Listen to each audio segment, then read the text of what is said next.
farcical, so unpredictable, here on the SNL Network. Yes, that is right. Welcome everybody on in to the Saturday Night Network and Happy New Year. My name is Jon Schneider from the SNN. So excited to be with you at the start of 2024 to look back at 2023 here on the podcast. This is a tradition that we do every year where we go back and look at our best moments on the podcast or some of the most fun moments that we had here at the SNN. We did this in 2022 and 2021. We didn't do it in 2020 because I think we were just starting. But yeah, this is the third year in a row. We're going to be looking back at some of those moments. And I'm so excited to guide you through those moments over the next couple hours where we talk through everything that happened on the podcast, but also in SNL in the last year. It was a really fun year at the show and just a one that I'm excited to talk about. And I'm also excited to look ahead to 2024 where we have the last 12 episodes of season 49. And then we can really start talking about the 50th anniversary of the show. We're going to have the 50th season kickoff in the fall. And then, of course, the anniversary special next February. But yeah, this is it. We're getting close to some really fun stuff in SNL history. But for today, we're going to be looking back at the greatest moments on the podcast in the previous year. Thanks to all of our fans who sent in their favorite moments for the last year. It was really fun putting together these clips. And truly, we could not do this podcast without the listeners, without the podcasters, without the patrons. So many people make this ship run. I just happen to be guiding you along through a lot of these shows, but it is really a great community that we have here, that people that just love Saturday Night Live. And I'm always so touched with everybody who loves and listens to the podcast, who reaches out. So feel free to let us know your thoughts on this retrospective show, even if you may have seen some of these clips before. It is so fun to get to hear from you. So I hope all of you have had a very happy holiday season and are excited for SNL coverage kicking off a little bit next week with, we're going to have our mid-season By the Numbers show next Monday. We'll have a feedback show. And then, of course, we'll get into everything from Jacob Elordi and Renee Rapp, who are hosting and musical guests at the show January 20th. So coming up very, very soon. But for now, let's talk about everything we saw from the last year at the show. And I want to bring you our first clip from January 16th, 2023.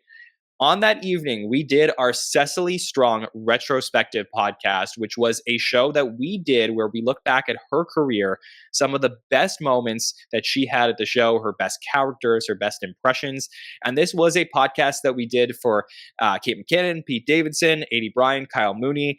We did one for, I think it was Alex Moffat and Melissa Villaseñor. And then we found out Chris Redd was leaving that night. It was all crazy stuff that we did in 2022 where we kicked off this series.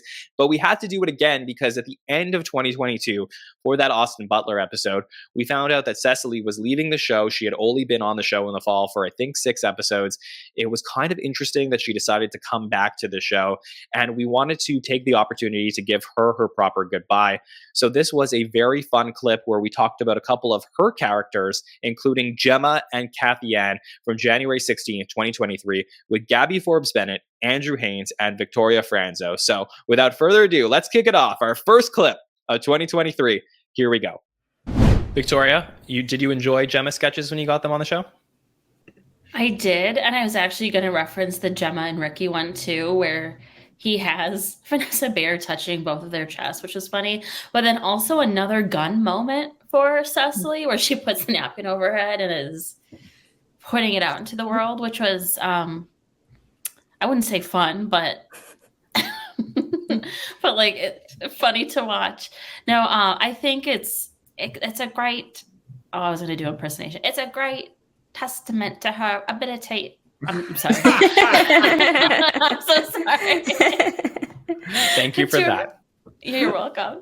And good night. I'll see you guys later. No, but I think it's a great testament to her ability to be so multifaceted, from singing to accents to voices, and her character work too. And Gabby, I think they were her fake teeth. So yeah, I think what's great about this though, Victoria, is like I think everything was purposely bad. Like just like your accent right now, like that would Cecily's also. So that wasn't on purpose.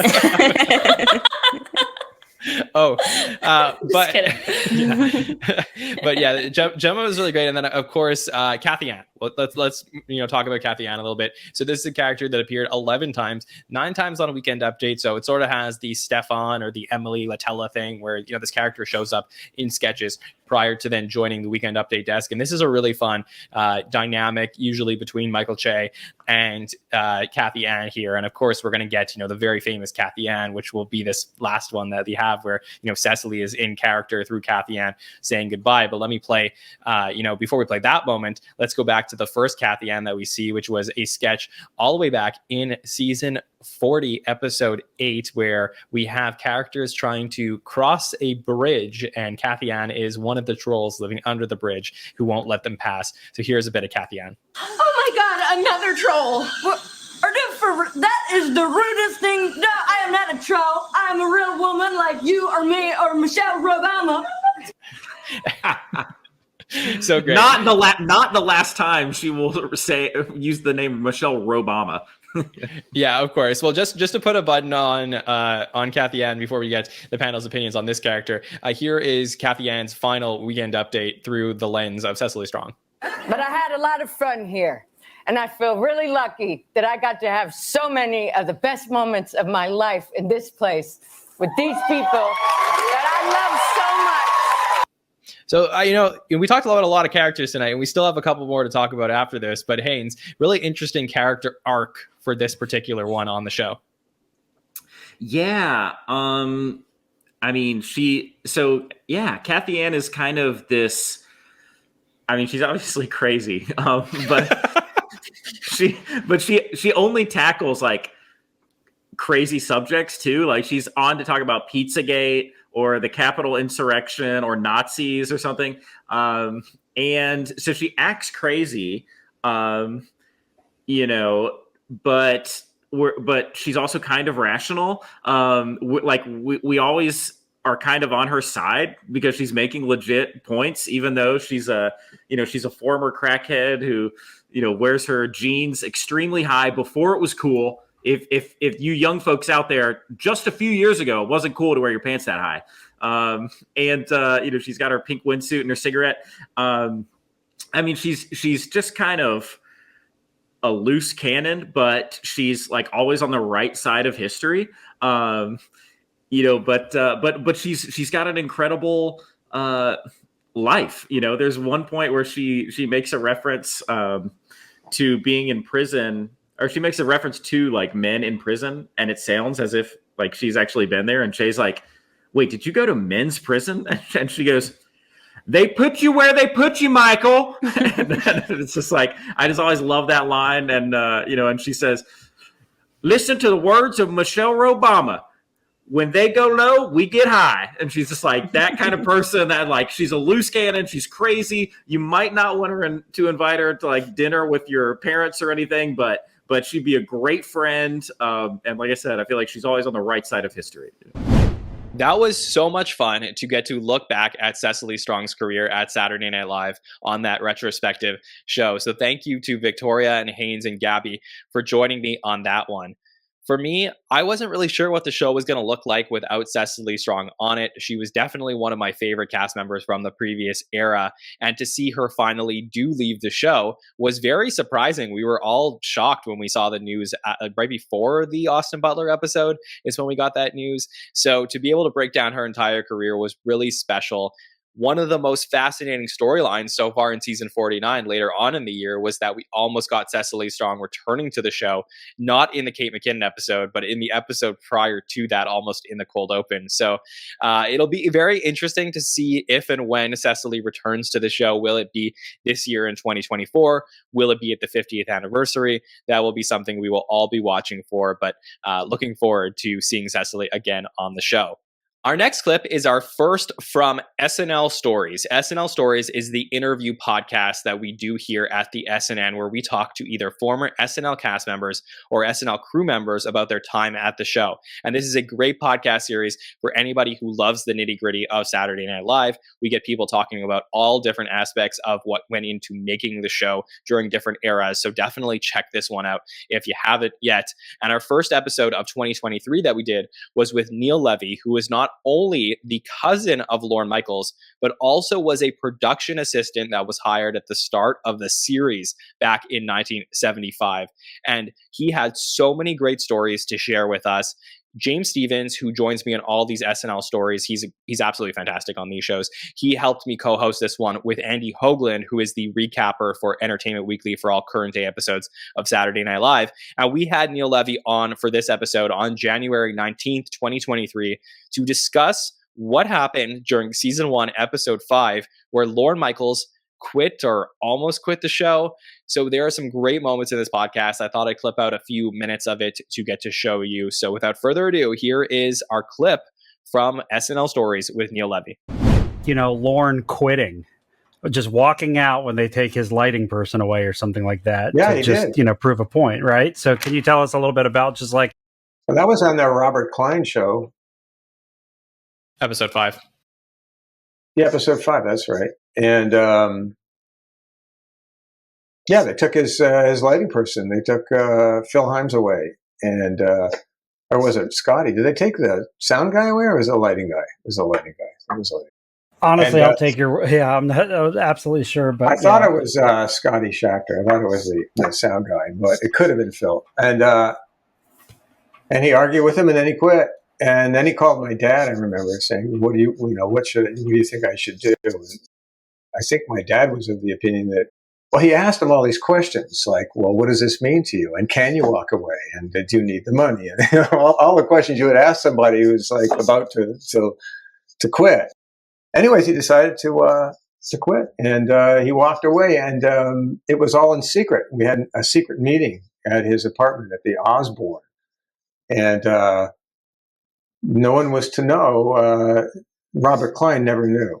I mean, I'm sure he knows now, you know, but he never knew at the time. And he kept asking me, "Where's the producer?"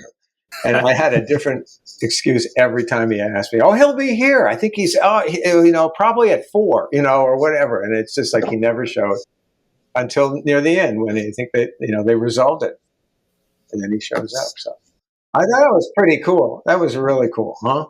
I just want to say for the audience, I mean, that episode also had a very weird thing where ABBA didn't show up either. Or they showed up and like they had to do a pre-recorded musical performance. And I remember you, Neil, in particular, were sitting at a table watching ABBA's performance as the studio pretended to get flooded. It's a very interesting, unique episode. I was a waiter. You were a waiter. Yeah, waiter. Exactly. And I had to fall over because the ship was sinking.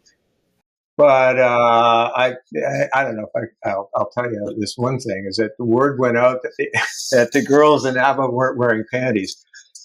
Of course, it was so every writer was on his hands and knees right behind that set. I wish there was a picture of that. Speaking of the writers, Neil, I wanted to jump to season 3. I think you're on the staff at that point, and was curious about your thoughts on the famed writers' revolt.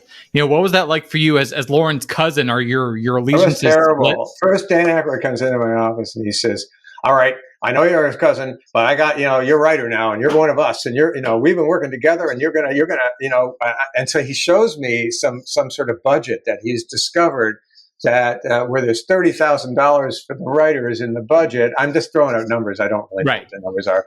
But the writers are only getting like 15 or something like that. And where is that rest of that money coming? I mean, and he was like really pissed off. And, he had just assumed Lauren was pocketing it, or I don't know what he would assume. And I went to Lauren and I said, there's a little bit of a revolt going on. And he didn't really seem to respond. And then I was kind of torn because I was a writer and, as well. So I just kind of like kept my mouth shut from that point on. And then, as it turns out, he was using, because the budget was so thin when the show started, he was using that money for props and sets. He had diverted it as a producer. And it was up to him to negotiate with the writers. So that's what they negotiated. So that's what they were getting. So that there was more money in the budget for them doesn't mean he has to give them that money. He's a good producer and he needed the money to make the show get on the air. Anyway, so we're all sitting in the,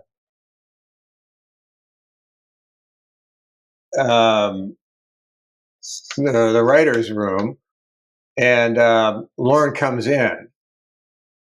Maybe it's because I told him this was going on, and then he says, "What's going on?" And Dan Aykroyd stands up and gives him a rundown, and he goes, "I see," and he just turns around and walks out.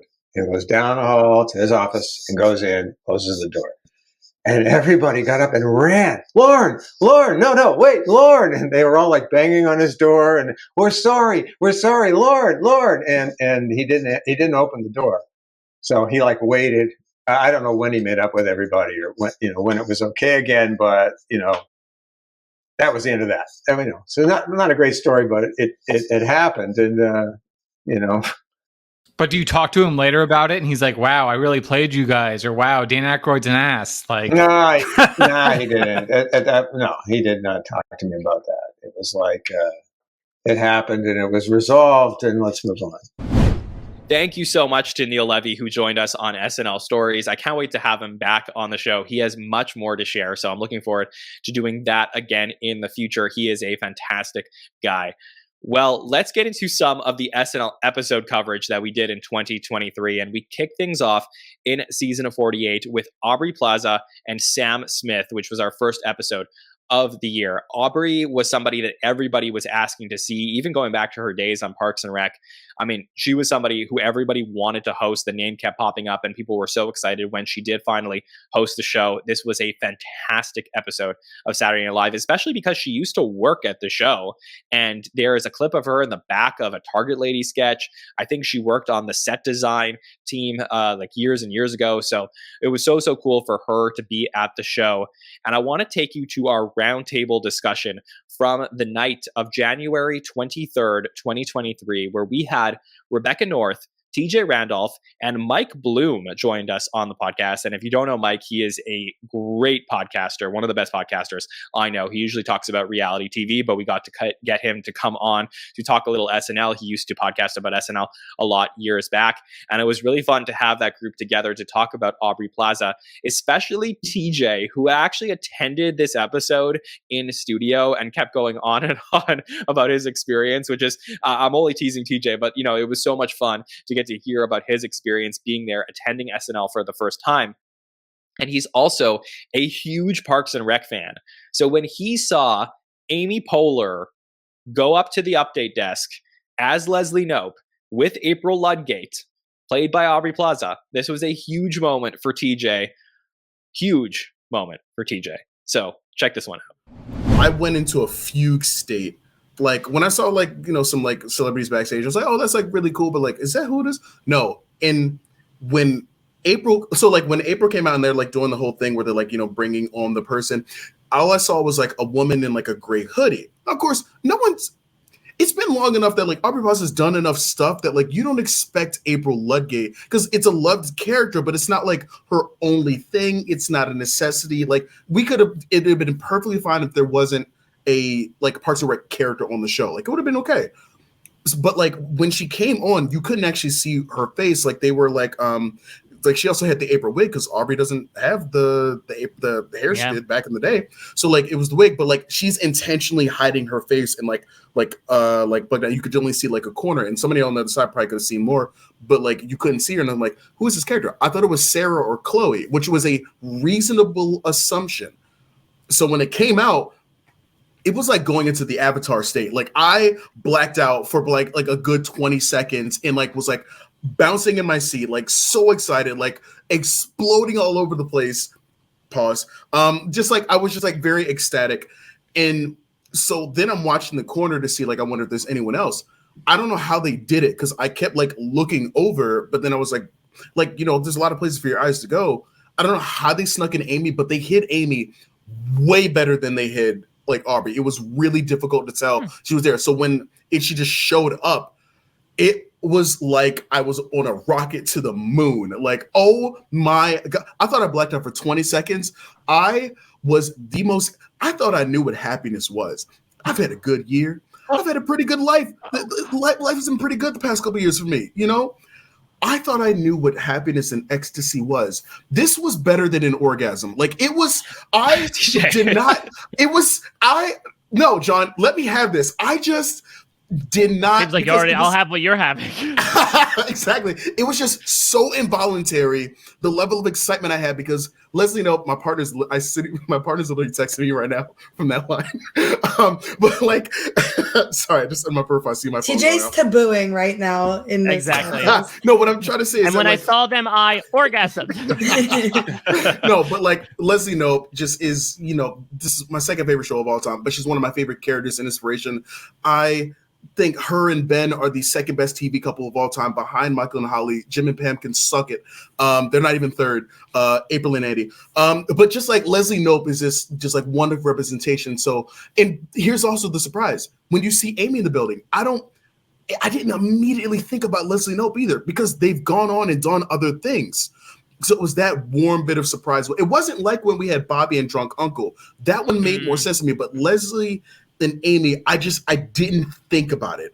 And so like the extra surprise on top of like the wonderful like punch and just being delightful, I did not know I could feel that happy and excited in that moment. And it felt awesome. And to be there, to be in the studio, everyone, like it, one of the highest like moments of my life.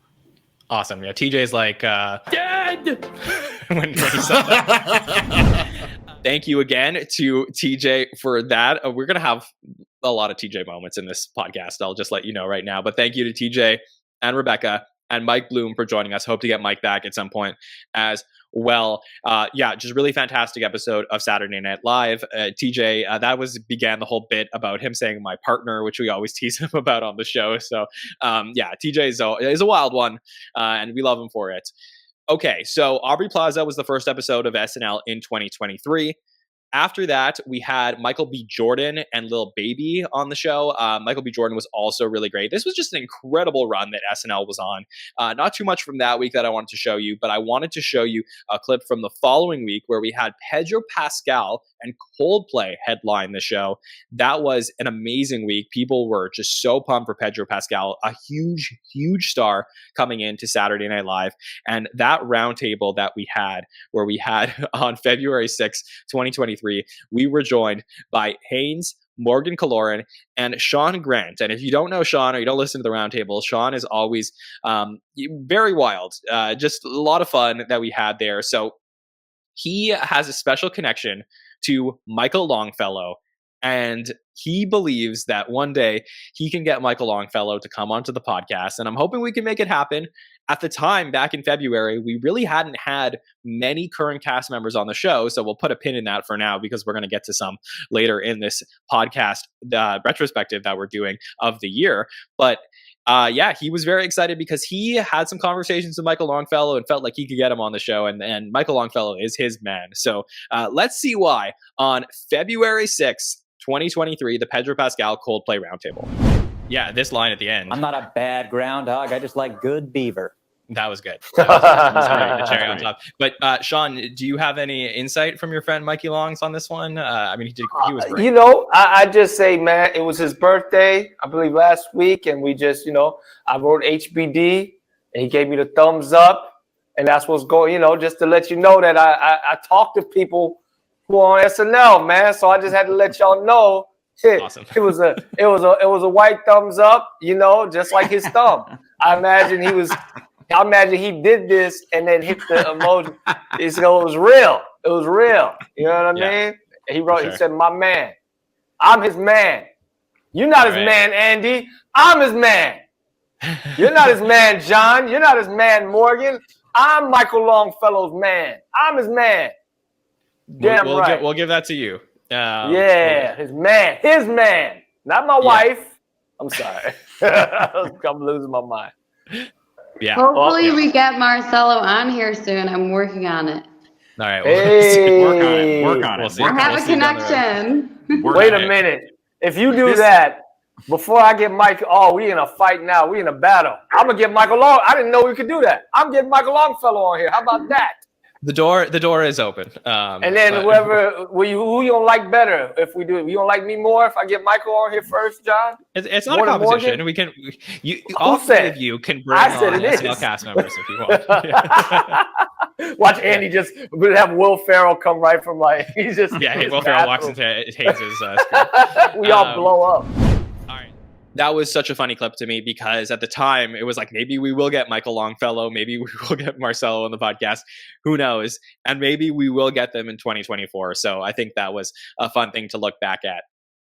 All right, so Pedro Pascal hosted the show. He was so great, so many great moments from that, and excited to have him. He's definitely going to be hosting the show again, maybe even sometime this year. And then we did something really fun the following week. So there was no SNL the next week, and it was a very special week because it was Valentine's Day. And I decided to pivot. We don't usually do this on the SNN, but I was like, what if we did a dating advice podcast? I know a lot of our listeners are either in newer relationships or single, or maybe they were married and they needed some advice. And I figured, why don't we just try something a little different? It wasn't the most listened to show that we had this year, but I figured we could just try something for fun. I'm not sure if we'll do it again unless people are really clamoring for it. But I thought that our dating advice show was really funny. If you want to go back and check that one out, that one is definitely still applicable to things that are happening now. So you could go back and check that out. Our evergreen, you could look at that one. But yeah, we were asked a question that I thought was really interesting that I read on the show. And on the night of February 13th, 2023, where we had Victoria Franzo, Rebecca North, and TJ Randolph join us for a dating advice podcast, we were asked if we had any SNL sketches that helped get us in the mood. And I was very curious what the panel was going to say, because I don't really think of SNL like that. Like SNL to me, like I work on the podcast. Like I don't think of SNL that way, but maybe some of our panelists do. So let's hear what they had to say. Okay, let's look at next question. This one comes from Anonymous, and Anonymous asks, best SNL sketches to get you in the mood, in quotes. So are there SNL sketches to help get you in the mood? Rebecca, what do you think? I'm going to defer to Victoria for right now because she's patiently raising her hand. Oh, I'm sorry. I didn't see you. Okay, go ahead, Victoria. Yeah. Parent-teacher conference with Jason Sudeikis and I go, no, that's all I'm going to say. Goodbye. Have a good night.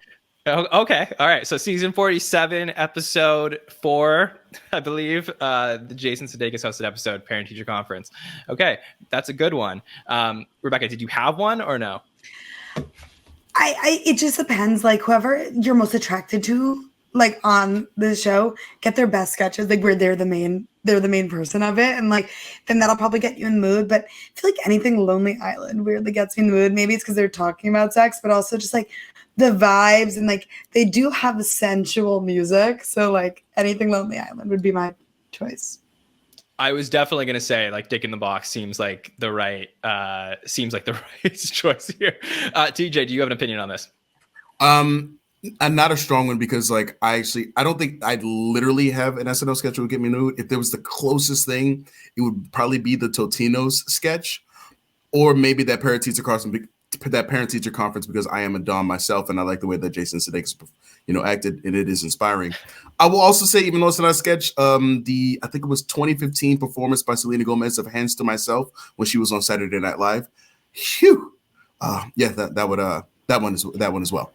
So you're into pizza rolls? Actually, or as a Vanessa big man, Bayer? yes. Which one? Neither. I don't think I've had a crush on a cast member since maybe Nassim Pedrad or Abby Elliott, but it wasn't even. All right, let's not do like crushes on SNL alumni here, because we never know if one of them ever might come on the show. Yeah. What's wrong with saying? All I'm saying is they're really beautiful people. That's fair. That's true. Yeah, they're very talented. I love their craft. I think they're really great at what they do, and it makes I like talented women. You are right. Let's feminist feminism. That was a very fun podcast that we did that night on February 13th. So thanks to everybody for joining us for that one. You could definitely go back and watch that thing in full. So much fun content there. Okay, before we get back to the next episodes of SNL that aired later that month, we did have another episode of SNL Stories that I wanted to send you a clip from. On February 15th, 2023, we got to speak to Season 6 SNL cast member Denny Dillon, who is the sweetest person, I think, who was ever on Saturday Night Live. Such a nice woman. I got to meet her in New York later that year. And just when having her on the podcast to get to talk about her time during season 6, which is a season that is so criticized unfairly to the cast, and to have her on SNL Stories to talk about her time at the show, even her experience being let go from the show, which she wasn't really let go, she sort of just found out, which you'll hear in this clip, was, I thought, really interesting. So I wanted to give you a moment from February 15th, 2023, with former SNL cast member Denny Dillon, who is an amazing person, with myself, James Stevens, and Andy Hoagland speaking to her about her experience on season 6 of Saturday Night Live. Enjoy. That you in particular have so many good moments throughout the run there. So I was curious, we have Amy Carter, we have your sketch in the laundromat with Bill Murray. Is there a particular highlight that stands out to you in particular? Well, I also I loved doing some of my original characters. I did my little British girl with the puppet with Ellen Burstyn. I got to act. Is that Mary Louise? Yes, Mary Louise.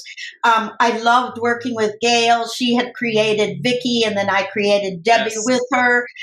We both loved doing that, but her first character was Vicky, and then I became her sidekick. I loved doing my original character, Woodswoman, and Disco Meltdown, which I had written, and seeing that realized on such a big scale. Pinky Waxman. The Amy Carter was written for me, and that was, I guess, a hit. So they did a couple other episodes, not where they used Amy. I was just trying to do a satire on go over the top Southern, and one time I did Yoko. It was the next I think it was a week later that John Lennon was killed. That was. Oh my God. But they wrote me a lot of funny characters, and I was happy to bring my originals. I mean, see, the brilliant thing about Saturday Night Live is when you audition, you have to bring, at least in my era, you had to bring characters to them.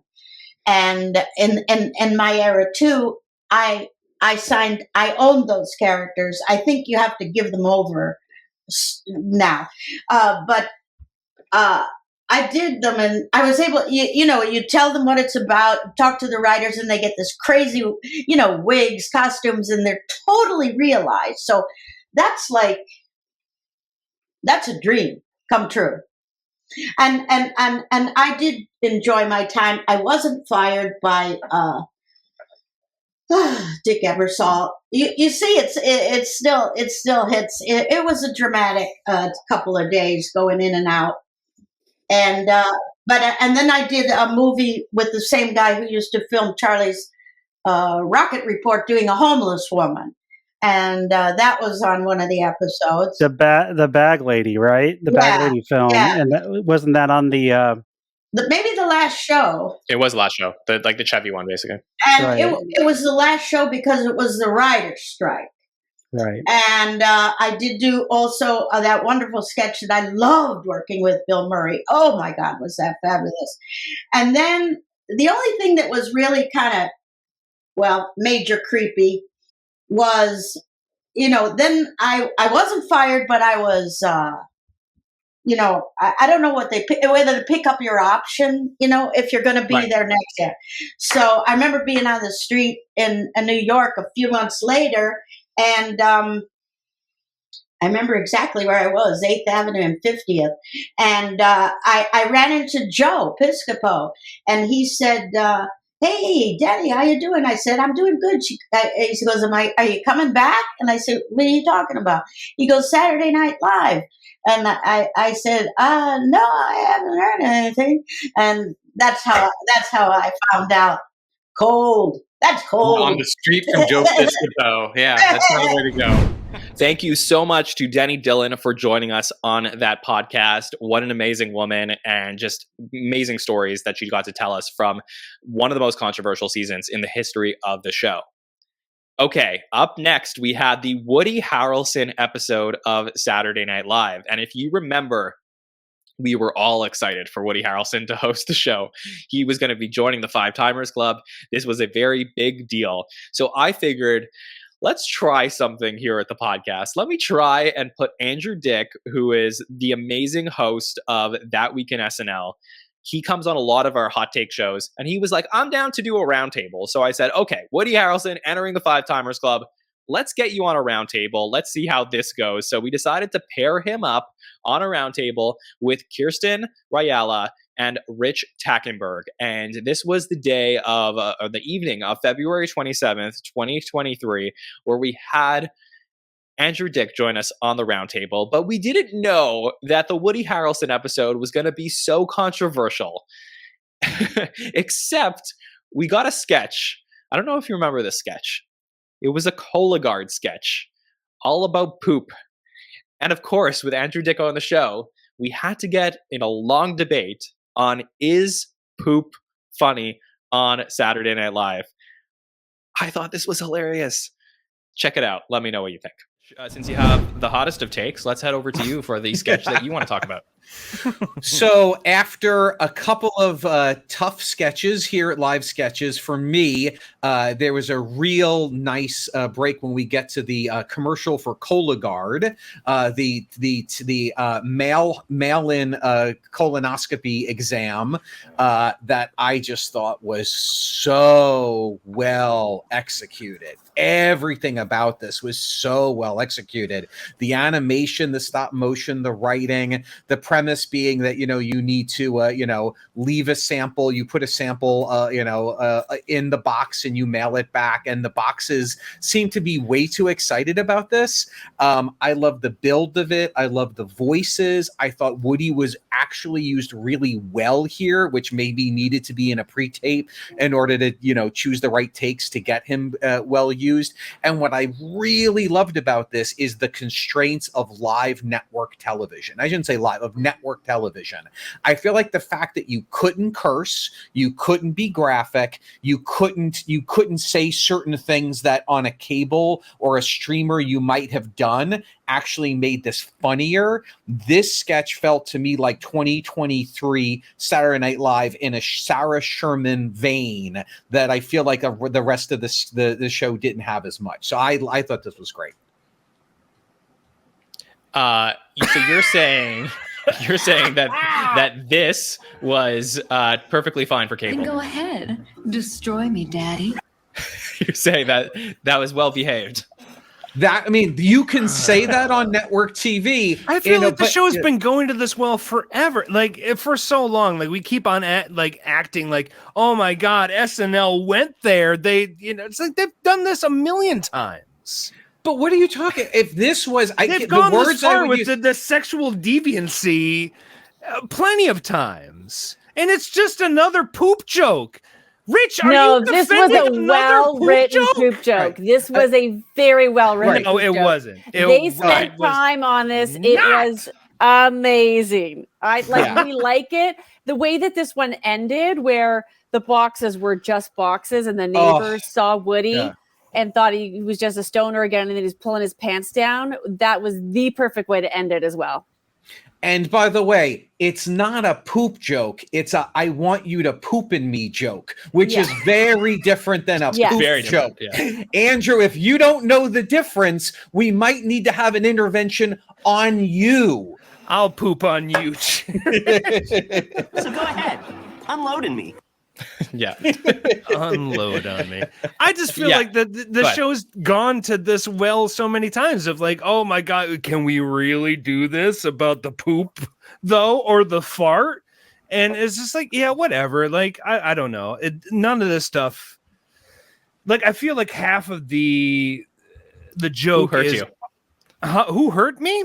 Yeah, how come you can't enjoy the simple things in life? This was different. No, I just don't like. I never awkwardness and the weirdness about an actual medical product that is preventing colorectal cancer, and they took this thing that's real, and we're laughing at it because it's so absurd that they're asking adults to do this, and it's a real thing, as opposed to just the fart joke or the poop joke But for we did silly this reasons. last season in the premiere, where it was like this Mukes and Sarah, where it's like send in your poop samples because poop is funny, right? We're not going to do anything with the poop, though. Yeah, totally different. No, Totally it's the same different. thing. It's all about poop. Poop is not funny. I gotta You're all ask this. grown ass people. Poop is not funny. It's not funny. No, you were wrong about this. But let me just ask something.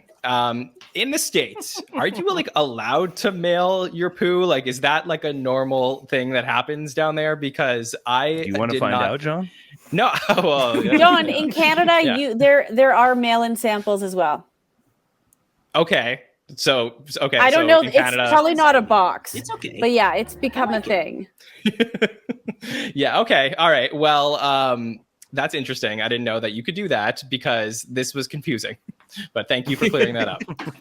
I didn't know what this was necessarily based on or not based on. I completely refute Andrew's take that this is just poop jokes. I thought this was such a clever take on a medical situation and just humanizing the boxes and making it a non-adversarial and making Woody the one. No, they're feeling sexualizing it at a certain point. Okay, Yeah. let me ask you. Yeah. We have to get to the bottom of this. No pun intended. But Andrew, has there ever been a poo joke on SNL that you've enjoyed? Oh, Lord. I mean, immediately springing to mind? No, I don't find farts or poop inherently Okay, so you're the funny. problem. And I'm the problem? Yeah, I'm saying you're the problem because this, you don't like. I just poo find that's jokes, the hackiest thing you could say is like, just down the line, poops and farts are just inherently funny.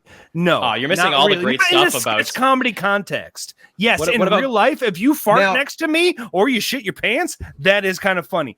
But Now, my taste, I that's almost less funny. never find, No. I Yeah. almost never find fart jokes funny. I never find fart jokes funny, and I don't think of this as a poop joke because it's not about the poop; it's about the person, the box in this case, but it's the person. Maybe I like poop over fart because I feel like if you're going to do something, go all in and don't Like just poop over But I'll tell you, I don't put this in the poop joke category. I really don't think of this as a poop joke. I think you're right. It's a great sexual deviant take sketch that you don't see coming necessarily, but I don't see it as a poop joke. And I just agree feel like with every Kirsten 3 or at the 4 end. episodes, SNL just trots out another there's a thing where it's difference. just like There the is- joke is somebody violently poops. No, there's a difference when it's about, someone violently pooping versus the commentary on having to send in a stool sample by mail. Or if you think about the one that Fred Armisen did years ago with, the snore strips, and you had them with you when you're in bed with your partner so that you're not ripping farts. Like, this is now a commentary on living with someone and all of our natural bodily functions being present within your relationship. So like, there's something more to it. That's when I appreciate it. When it's just someone's gonna shit their pants and it's for no other reason, just to make someone laugh, don't get it. But I love when it's the commentary part. I agree.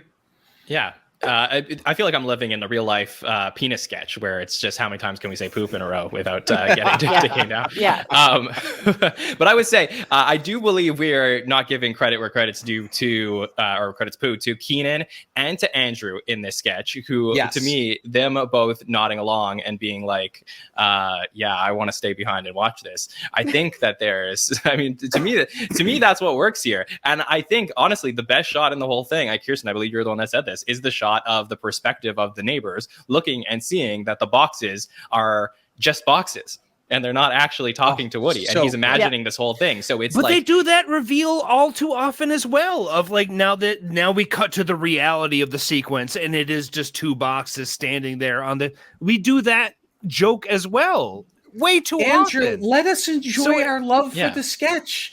That's fine. We get it. I will never be back on Monday ever. Yeah, this is where we talk about poo for like 15 He's going to 20 get minutes. boxes of poop in the mail now, like getting poop on his doorstep. But I agree. If the SNL has done a number of sketches where the joke is, I broke the toilet, I destroyed this because of poo, and those never make me laugh or have never made me laugh. I feel like this is a very different piece. I definitely, made me laugh. I loved it. Yeah. All right. Well, I'm a sucker for toilet humor, so there you go. Sucker for poop. Putting that out there. Give it up for poop. Yeah, and I will say this in a way, not that I just as JJ said. Just go inside me. It's okay. I like it. not I like that it. not that I like it, but it was refreshing given the evening. So I'll just put that out there. All right. Yeah, John, it was refreshing. So I don't care what Andrew says. But, yeah, that was a really fun show that we did. Made the Woody Harrelson episode more fun for me that we got to have those conversations. So thanks to everybody who joined us on that roundtable, Kirsten and Andrew and Rich for joining us on that show. Love all of them. Okay, so we had the Woody Harrelson episode. We got to move past that because the following week we had Travis Kelce and Kelsey Ballerini headline the show. And a lot of people, maybe not be sports fans, didn't know who Travis Kelce was, but I thought he did a pretty good job on the show. I mean, you certainly know who he is now, dating Taylor Swift. I mean, that was something we didn't think of back then, but he ends up doing that and then appearing on the premiere of season 49. So, yeah, just really cool to look back at that episode and think about that in its history at the show. And yeah, then the following week, we had Jenna Ortega host Saturday Night Live with musical guest, the 1975, speaking of Taylor Swift. But yeah, really, really fun pairing there. People were excited to see Jenna Ortega on the show. And we had a roundtable which aired on March 13th, 2023 with Bill Kenny, TJ Randolph, and Victoria Franzo. And there was a moment in this roundtable that I will never forget. Victoria, check it out. No, it was very fun. I love seeing Chloe Fineman break. It was really good. I agree with you. I remember thinking when I was younger, what would someone my age, truly my age, be like on SNL? I think Andrew Dismukes is he gets it. Like there are things that he's brought up that I understand. It's kind of very niche to like the 27 to like 30 range of folks of like what we were watching on Disney Channel and how much we were watching it, just to TJ's point earlier. And I agree again with also, what's your name? John. Sorry. What John said, the My name? It's on the screen. It's on the screen. You saw the email. You've been on the show so damn much this season. All right. I think this calls for a little bit of a dance off. So Yo. That really does it, though. Okay, you got Victoria? Mike. All right. Sorry. Yes, sorry. No, but like I feel like someone like a JJ who's also just been doing this a little bit longer, is a little bit more seasoned, will push Dismukes and others for that matter to push their own their range when it comes to characters' voices. To see Andrew Dismukes in like full costume with a wig and a goatee and all that versus just wearing a polo and slacks for a lot of things was really awesome to see. I think he has it. He's really cool. He's really chill. I think he has the ability to be ass out, dack down, and looched, just as that was the line of the night for me. I'm so By sorry. the way, instant regret. I totally should have played this sound clip when you did that, Victoria. And I'm starting to think you're a real bitch. I totally should have. What the hell? Yo. Victoria, my name is John. It's on the screen. I've only hosted like 300 and something episodes of this podcast. So thank you for figuring it out. But yeah, seriously, a lot of fun that week. I really enjoyed the Jenna Ortega episode as well. Season 48 had a lot of good episodes. So yeah, cool to look back at that one. So next up, we have another clip from SNL Stories, and this was what I would say is the most interesting SNL Stories we have ever done. Definitely top of the list for me, where we had former cast member and Live from New York record holder Darrell Hammond join us on the show on March 20th, 2023. That was James Stevens and myself. And Darrell, when I went into that episode, I treated it like every episode of SNL Stories. I ask questions. I give the guest an opportunity to answer for as long as they want, talk about the stories. But Darrell's just an interesting person. I mean, he's not long-winded. He says what he needs to say, and he gets it out there. And it was just like a very fast-paced interview that was a different tone than what I'm used to.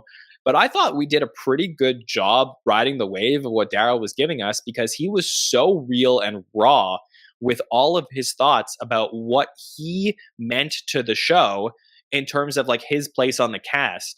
He described himself as being like a place kicker on Saturday Night Live. And if you're not an NFL fan, it means like somebody who was designed to do a very specific job on the show. And he comes in, he does his job, and he gets out.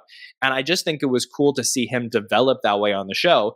So here's a few minutes from that interview where he starts to talk about the differences between a real impression and an SNL impression, because Darrell Hammond is one of the Mount Rushmore impressionists from the history of the show. So please enjoy this clip from myself and James Stevens from March 20th, 2023, SNL Stories with Darrell Hammond. Well, you are the master impressionist, and it's I've enjoyed just even over the years. I think a lot of our listeners have heard you obviously on the Third Person podcast that you've done with Chris, and you've broken down some of these impressions. You just mentioned Ted Koppel at first being really accurate, but maybe not that funny. I think it evolved into being pretty funny after what, but like Sean Connery, let's take that like in the Jeopardy thing, like that. This is what I mean when I say it's not an impression, it's an SNL impression. Yeah. That's not a comedy club impression, and that's not a Vegas impression.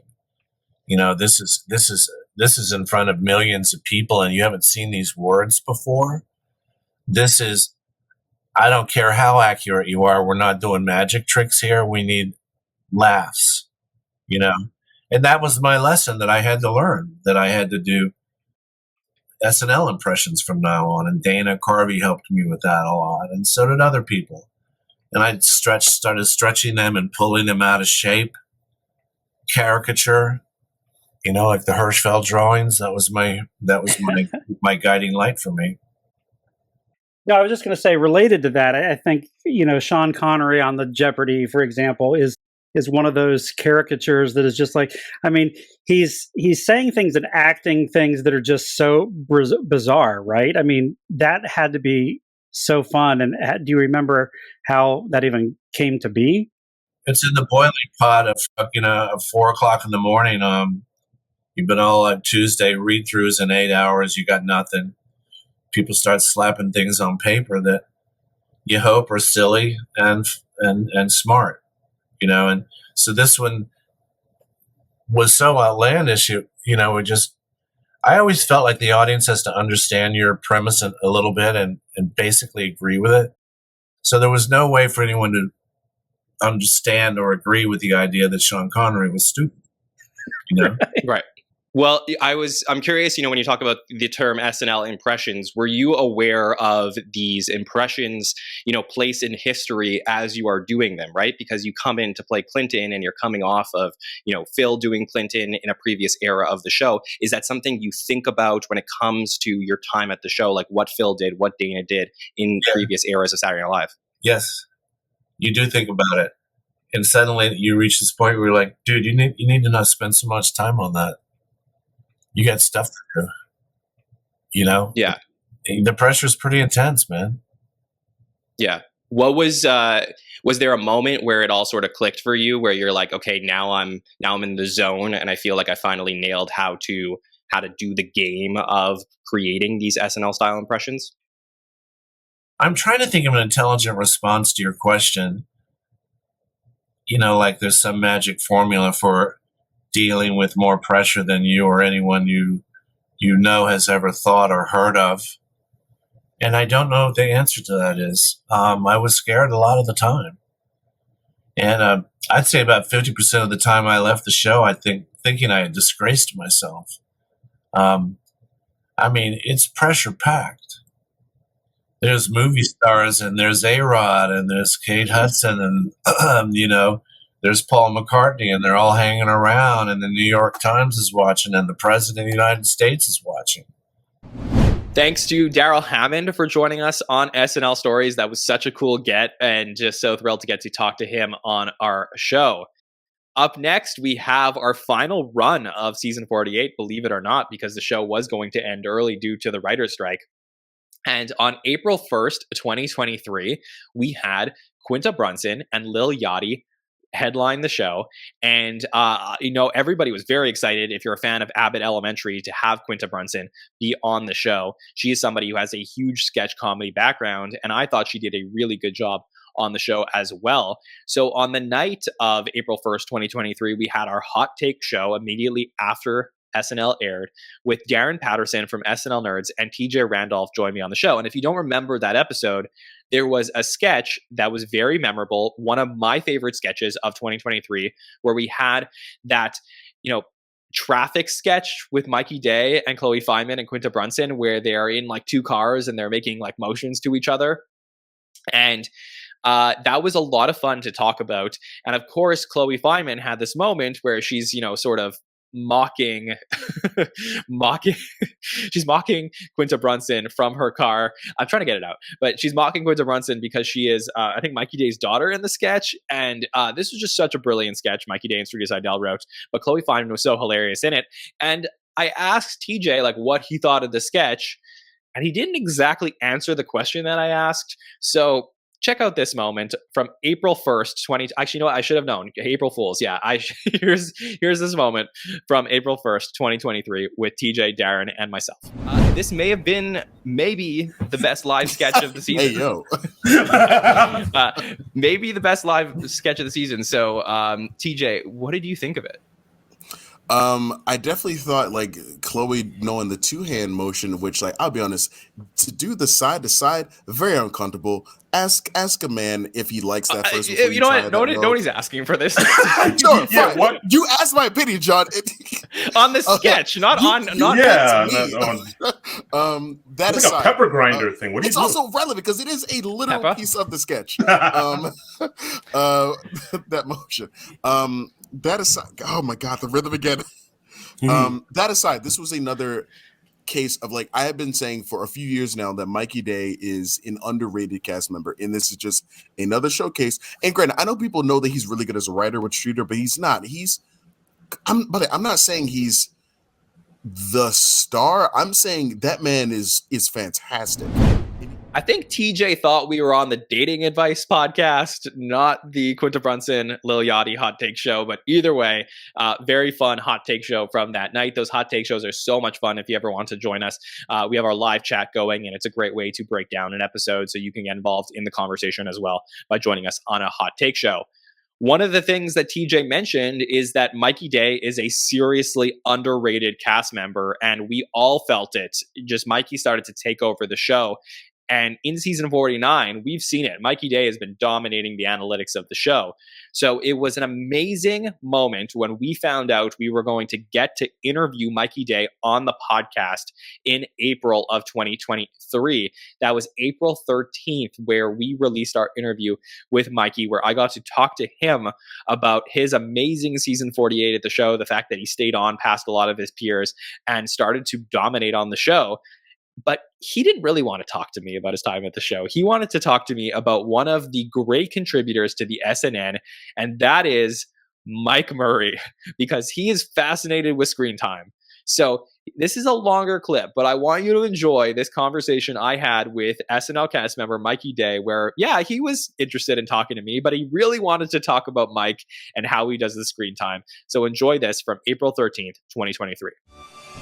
Yes, that is right. We are privileged to be joined by Mikey Day, incredible writer, and in his 7th season as a cast member at Saturday Night Live. Mikey, how you doing? I'm great. Thanks for having me. Now, of course. I have a question. Do you guys do the airtime thing where you... We do that. Yes, that is us.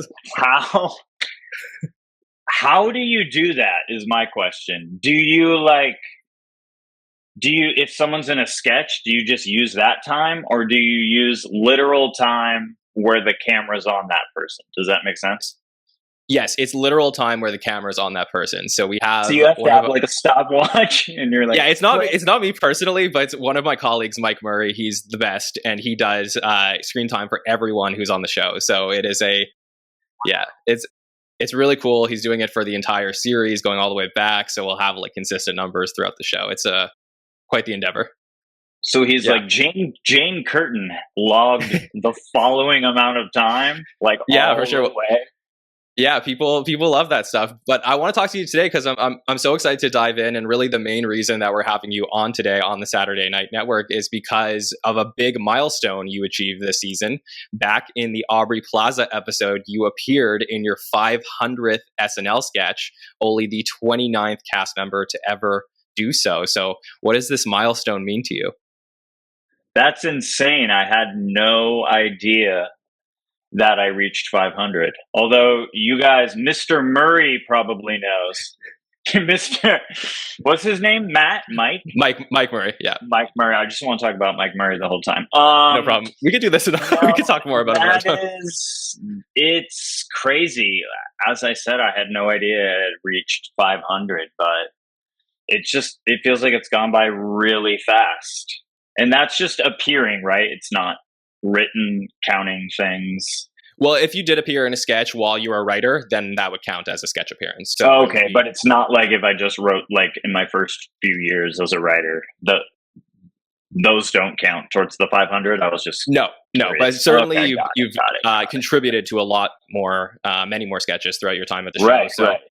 Yeah, it's just so I've been in 500. Wow, that's insane. I mean, it's the best job ever. So I'm very humbled and excited. 500. That's insane. Yeah, wow. It's really congratulations, because obviously you've had an incredible career at the show, and to me this has been a really fascinating season for you in season 48, because many of your castmates that you worked with in previous years, especially Alex and Melissa, who you started with as a cast member, departed the show, and obviously Kate and Heidi and eventually Cecily. So how were you feeling about coming into this season without all of them? Was there any apprehension? Yeah, I mean it was interesting because it feels like the cast are all your brothers and sisters. You know what I mean? So, you're friends on and off at work and out of work. So, yeah, there's a little apprehension, but there's something about that show to where as soon as it gets going by like the Wednesday of the first week, it just kind of feels like the show again. I mean, obviously there's big differences, but you just start getting back into it immediately and you're kind of thrust in onto that train that's not stopping. So, but I obviously miss all those people a lot because, we were all super close and hanging out all the time. So, that part's a bummer, but the work part, you just get back into it, if that makes sense. So in addition to your this Mike Murray catalog that airtime, man. Just want to watch him do it. It's really cool. It's a very cool thing. So stop and stop and start. Or does he do it all with like an algorithm or something? Is it all? I don't know, but he does host one of our shows on a weekly basis called By the Numbers, where he really gets into all that. So that is a man. I'm gonna be a first time caller. Yeah. So cool to have Mikey Day on the podcast. He is just such a great guy, and I look forward to having him on again someday, maybe with Mike Murray. That would be cool to have him meet Mike on the podcast and get to talk through that a little bit more. So thanks to Mikey for joining us back in April. We also ended season 48 in April, which was a little surprising given that we weren't exactly sure if the writer's strike was going to be happening or not. We knew this was a possibility, but we do end the season. We have Molly Shannon and the Jonas Brothers. It was great to have a former cast member in the building. And then we get Anna de Armas and Carol G. Not exactly the finale you would expect, but me personally, I had a lot of fun because I was actually at that show backstage and I got to see the show from a completely different perspective. So if you do want to hear some of my thoughts on being at the show, you could go back and check out our By the Number show from that week, April 19th, 2023, with host Mike Murray, and James Stevens and myself were guests on that show, where we talk through the numbers of the week, but we also talk through our experience attending the show. It was a great time. So that's a fun one I wanted to point out to you. But yeah, I mean, season 48 is going to come to an end unceremoniously we don't really have that, big finale episode that everyone is so excited about. And that was certainly disappointing. So we were trying to figure out what to do here on the podcast. Before we get to our wrap-up coverage, we were seeing, is the strike going to last? What's going to happen? So we did do a couple fun shows. On April 24th, 2023, we did a writer's strike show with myself and Bill Kenny, where we talked about the history of writer's strikes. That was fun if you wanted to go look back at that. We also got to cover Bupkis on the show, which was on the podcast, which was Pete Davidson's new show on Peacock. We went through all the Bupkis episodes. I think we did 2 at a time. So if you want to go back and check out coverage of that, I did that with Sammy Kay and Amanda Barkin. We had a lot of fun going through those. We had some guests join us as well. We also talked to Dave Cyrus, who is Pete Davidson's writing partner and a writer former SNL writer and a writer on Bupkis. We did an interview with him. So that was really fun. And then once we realized that the strike was definitely here to stay, we wrapped up season 48 and we did our final By the Number show and final roundtable of the season. I wanted to show you a clip of our final By the Number show of the season, since we were just talking about Mike Murray. And Mike is amazing. He is the one who does do all the screen time, as you heard me telling Mikey Day. He's fantastic every single week, putting together all the analytics for all of you. And if you haven't checked out that show, you definitely learn a lot more about the week of Saturday Night Live that episode that previously aired, by going to listen to Mike Murray's thoughts on the show and looking at all the stats with him. So every year at the end of a season, we do go through each cast member and talk through their stats from the season. That podcast that we did back on back on May 25th, 2023 is when we did that podcast. So the end of May, we got to wrap up season 48 by talking through each cast member individually. And I want to show you a clip of our conversation of Kenan Thompson, who in his 19th season at Saturday Night Live dominated the show. And it was just incredible. It was like LeBron James, the guy just never gets too old to be great on the show. I think it was the third time in his career that he led the cast in sketch appearances. And we go through some of the analytics from his time during season 48. So I wanted to show you this clip of Bill Kenny and myself, as well as Mike Murray, talking about Kenan Thompson's time in season 48 of Saturday Night Live. Enjoy. And we got to Kenan, and we were talking about how it might be his season 19 might be his best season of his career, right? Yeah, that was very true. Now, I don't know that he topped that this season, but I have to say, he's just really, really impressive that this is, I'll say this, I value sketch appearances in a given season. I know that in this show, we were more nuanced by combining the screen time, but just the fact that he led the cast again in sketch appearances shows how much they rely on him to continue to carry and put his weight into the show. This is his third championship, so the third time in his career that he's actually led the cast in sketch appearances, and the second year in a row to do so. So, 3 of the last 5 years he's led the cast in sketch appearances. And think about that, right? He's been on the show for 20 years, and it's really in years 16, 19, and 20 that he's led the cast in sketch appearances, which is so crazy. So obviously all over the show, highest power rankings in, the first episode of the season, our premiere with Miles Teller. Then again, to kick off 2023 with Aubrey Plaza and MPJ, and then to end the year with Anna de Armas, just huge Kenan episodes. So tentpole moments for Kenan this season. Again, another great season for him. What else is there to say? Well, just his, raw stats, 81 appearances again, compared to last season in 3 less episodes. So, higher average per episode. His screen time was 123 minutes and 12 seconds, which was first. So he's first in all 3, our triple crown, if you will, of SNL network stats on this show. So, can't be ignored. Like you said, John, he led the cast in 4 episodes in power ranking, but every other episode he was high, so he had, a down week with Gleason, with Butler and Kelce. Other than that, was always top 10 or higher. And it just it amazes me in season 20, that Kenan not only has the energy, but just the drive to show up, because 20 years in any job, talk to a mailman who's been doing it for 20 years to be yeah, I don't care anymore. But he did break the, power ranking record that I have. So I've been doing this from 44 to 48, and the record was for a season average was Kate in 46 with 104.6. And as you see here, Keenan was 105.75. So he beat Kate by a point, 1.1 for a season. And it's hard to do. I mean, to never dip low even once. It's like, that's why we value power ranking so highly. It's because it's over a season.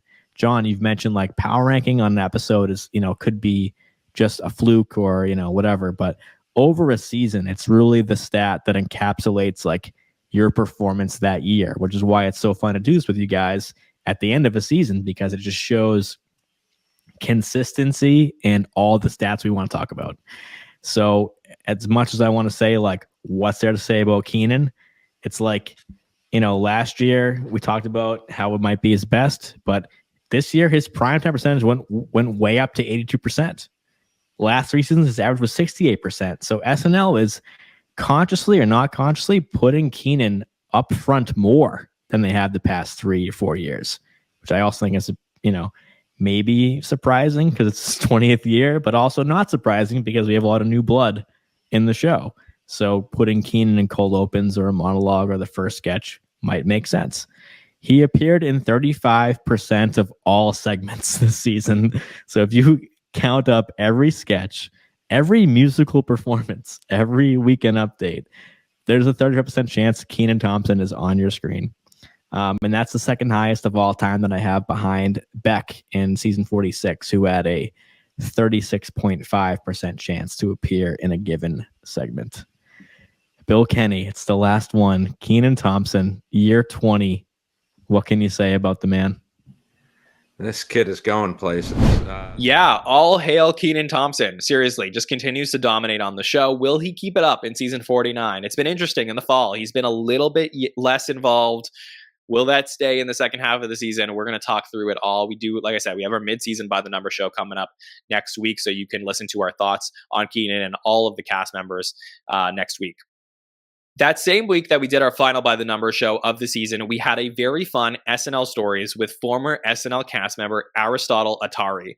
And this show was really special for me because it was the first time where I was getting to talk to an SNL cast member who was no longer on the show about their time at the show, and I got to cover all of Aristotle's time at the show. So I feel like a special connection to Aristotle, just getting to see each and every episode and getting to podcast about it that he was on. So for me, having him come on the show to talk about his time, it was it was like really exciting. I know that a lot of the fans just absolutely loved Aristotle and were devastated that he was removed from the show. I was interested to see what his thoughts were, and I appreciate how candid he was and how open he was to talk about his experience and some of the best moments and what led him to the show and what his plans are after the show. So this was a really fun episode of SNL Stories. In particular, this clip will be him talking about Angelo, one of the most fun characters we got from him during his time at the show, and the different iterations he was trying to do, because for him, he wanted to bring back the era of recurring characters. Something we talk about here at the podcast a lot was in previous eras of the show, recurring characters were so much more prevalent, and that was something that Aristotle was interested in doing. So here he's going to talk about that from May 22nd, 2023. Speaking of Angelo, it was kind of hard, because like with the second version of it, with the whole Billy one, my idea of, again, this goes back to the whole idea of the spinning plates thing. I just knew that if we did it the exact way that we did it before, it would start to lose a little bit of what I felt the character could bring to the show. So the original idea that I had was that Billy and her brother were at we're in a recording studio and they're trying to finish Billy's album. Producer walks in. He's like, this album is overdue. You're 2 months behind. You need to finish, the final bits of the song and they're like, and Billy and her brother are like, we're blocked. We're artistically blocked. Like, well, I brought in a song doctor, and then the song doctor happens to be Angelo. And then, with his it's a little nonsense. There's a little like Blizzard Man, which Andy Samberg used to do something like that a little bit, but I do love it. Check that out. How did Blizzard Man go? So it was like always like he had like a really famous rapper that was like in the room and he's like ready to record, and then he was like, oh yeah, we have like a feature that's gonna kill on this album, and in would come Andy Samberg as Blizzard Man, and he would just like do these not like great raps, and then everybody else in the room was like the crazy, like involved in the crazy, and they were like, no, this is great, and then it would be like Ludacris would be like, are you not seeing what I'm seeing right now? And like, Maybe that's why they didn't want to do that. But we ended up kind of just because I remember pitching that. I think the note I got was like, just don't change what's already working. But I just knew that in my heart, I felt like it needed to be a little bit more different. You have the right idea for what it's worth, because I do believe that is something that SNL has done so well over the years that they've gotten away from, which is taking something that works and then putting it in a new setting to subvert your expectations. Yes. This year we had a couple, we had a sketch like Lisa from Temecula, this great Ego sketch, and then they basically did a reprise of that for the second time. And that's the thing, that's the discourse that people are having, which is like, is it better to replay the hits or to change them up a bit? And I think you had the right idea with that. Yeah. Right. Yeah. But yeah, Brian Tucker was really helpful in a lot of ways. In regards to the writing side of it. Keenan was also one of my favorite. Keenan was like one of the nicest guys on the show. I really loved Keenan a lot. I mean, there was nobody that, everybody was pretty great. Thank you to Aristotle Athari for joining us on the show. Looking forward to having him back on at some point as well. All right. Now I am very excited to transition over to another interview that we did, one with Heidi Gardner on the show. Yes, Heidi Gardner, SNL cast member, joined us on the show to talk about season 48 in the middle of the summer. This was in June. This was on June 12th, 2023, that Heidi Gardner joined us on the show. And I love Heidi. I think she is a fantastic person. I was so excited to get to hear about her characters and things that she did to transition from being one of the newer cast members on the show to now becoming a senior cast member at the show, because a lot of her peers had left the show, and now she was one of the most tenured cast members at the show last year at season 48.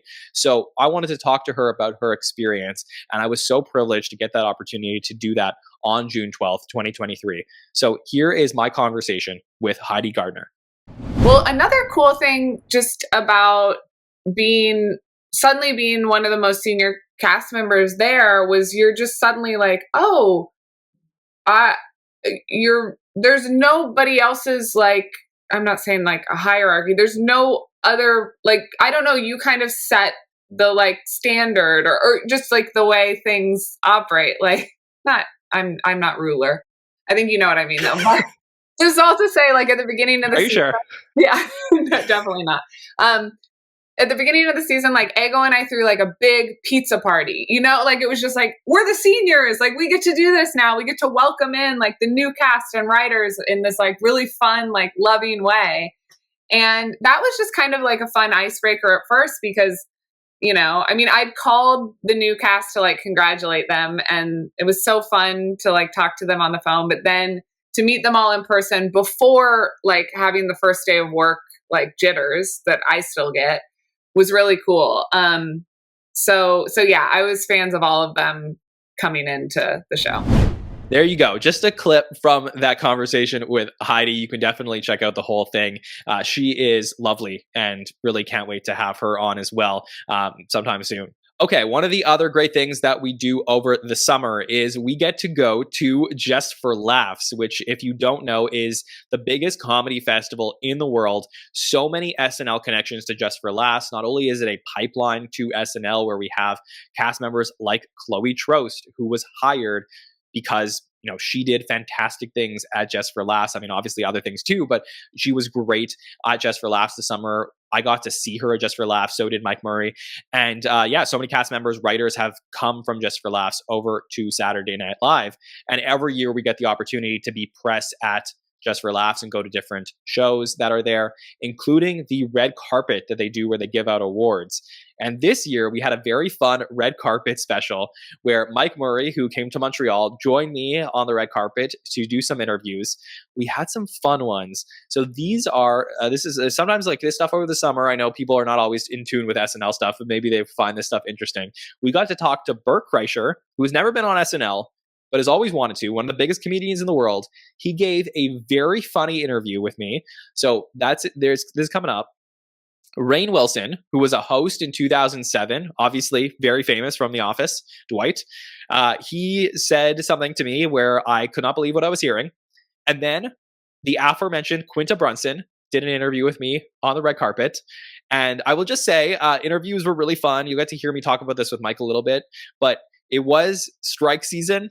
It was the writer's strike. There was the actor strike that had just begun. So I wasn't exactly allowed to ask questions the way that I wanted to, but I still think we got some good content out of these three among some of the others. So here is a little bit from our Just for Laughs Experience 2023. I'd love to know, other than listeners, what they thought of this. So let me play this from Bert Kreischer. Jon Schneider from the Saturday Night Network and SNL podcast. Would just love to ask you, I know you have a lot of friends who have worked at Saturday Night Live. Would you ever be interested in hosting the show? That's so funny. I've said before, I will give up my tour. I have a TV show that when we get back that I'm going to do. I'll give it all up. I'll take the crap money they pay the cast. Was it like $2,500 a week? I'll take it. No comment. I'll take it, and I'll be a guest. I'll be a cast member for a year for the experience. Wow. I'll get some numbers for them. You can throw shit at me. I don't care. But like, I would love the experience. Guest hosting terrifies me. Like, hosting terrifies me. That, I know you have to do it if they offer it to you, but that terrifies me. I'd rather swim with sharks in open water for television than go out and have to deliver a monologue on SNL. But, Lauren, you heard the pitch. I will take $2,500 a week. I'll take that. I don't know if that's what they get paid. You don't have to pay me. I'll tell you what. You don't have to pay me. I'll come out one season, be a cast member. I'd love it. And I'll work my ass off, and I won't complain. I'll slow down my drinking, or I'll pump it up. Whatever you want. Yeah, I fucking love SNL. Well, I can't wait to see you on SNL. It sounds like you'd be great. So, yeah. Thanks so much. Well, that was great, Mike. I mean, always great to talk about cast members, how much they make during a time of crisis. Come on, John. That was the best sound that you've ever got at a red carpet right there. I mean, yes. Put that out there. Like, seriously, I mean, I'm not even like a Bert Kreischer guy, but I mean, I just follow comedy a lot. But if that guy was on SNL, it would be gigantic. So someone like him saying how much he loves the show, would do it for free, would drop all his things he's got going on to be on that show. I would love to see. I mean, the SNL has done this in the past, and they brought in like Billy Crystal and people like that. Like, they were already established people. But to do it in a modern time, it wouldn't become like the Bert Kreischer show. But someone like him who just wants to be part of the process. I just love to hear that. That was so much fun. Yeah. I was like, he won me over like in an instant. Like, as soon as I started talking to him, I was just like, wow, this guy would be a huge star if he got into the show. I mean, obviously he's not going to be a cast member on the show, but the fact that he like loves the show, wants to be on it, I would love to see him host the show. So for me, this was a really fun interview. He's hilarious. And never say never. Yeah, for sure. And I got to say, like, also watching him at the actual award show, Mike, where he got up there and he started like really crying after they played his reel. Seriously weeping. How appreciative it meant the world to him to win that Comedian of the Year. I really thought it was a bit at first, and then I realized like, no, the guy's like actually crying, and he like really, the award like meant so much to him. So it was really cool. It's funny because his type of comedy and like his fan base, like he rips his shirt off, he chugs beers, like people know him for that. So they think he might be like very like for the bros kind of humor, but he's like so humble, like always talks about how much he loves his wife, his family. He's like such a wholesome guy. So getting up there, like it really meant everything to him. Like I remember Mae Martin and Ronnie Chang like really kind of making the award a bit and making everyone laugh. And it was like, haha, this is like, I'm receiving an award that says ha ha ha on it, like how this is a joke, you know. And then Bert Kreischer gets up there and is just literally weeping. And by the way, we're going to talk about Rainn Wilson, right? Oh, we are. Well, that's coming up next. Do you want to do that now? Well, I just want to talk about Rainn Wilson with like the roast of the week. Oh, right, yeah. So Bert Kreischer's up there. He's talking about, like I mentioned, he's on this huge tour right now, headlining every city with like Tiffany Haddish, Mark Normand, all these different comedians. You look it up online. There's so many good names. And he goes, "I'm not the best comic in the world. I'm not the best comic on my tour. I'm not the best comic." And Rainn Wilson goes, "On the stage." And it tore the house down because Neil Brennan, co-creator of Chappelle's Show, was the presenter of that award.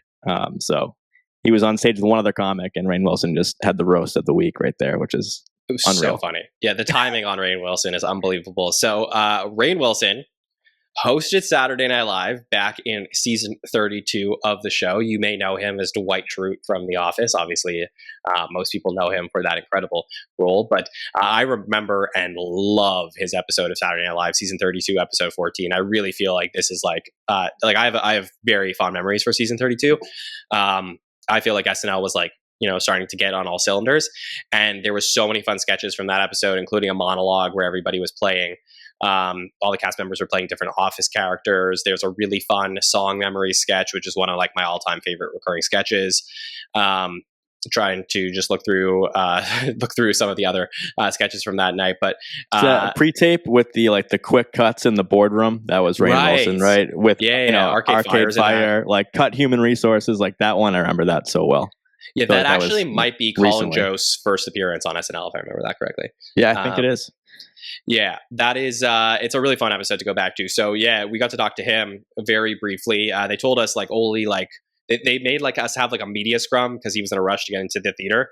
And they're like, all right, like one question. And I was like, hey, Rainn, like would love to know what your thoughts are on like getting back into sketch comedy, because I couldn't ask him specifically about his SNL episode, which is what I really want to do. So he ends up having a really funny response on if he should ever get back into sketch comedy. So let me play that interview and then we'll talk about it after.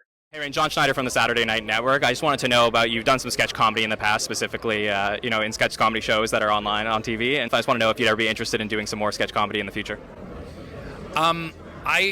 I really had early on in my career like two paths of like sketch comedy or like serious drama. And I went to drama school, but I'm ready to ditch all that Shakespeare and voice and speech nonsense and just get up there on the boards and improv my little dick out. It'll be amazing. I'm really excited. All right, well, I hope to see you back on a sketch comedy show in the future. I hope so.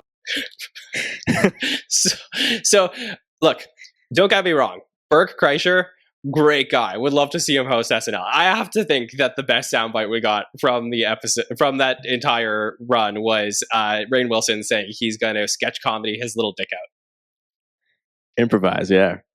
Improvise his little dick out. Whatever he said, his little dick. I mean, it was just, I was trying to hold it together. I was like, oh my God, I cannot believe that Dwight just said that to me.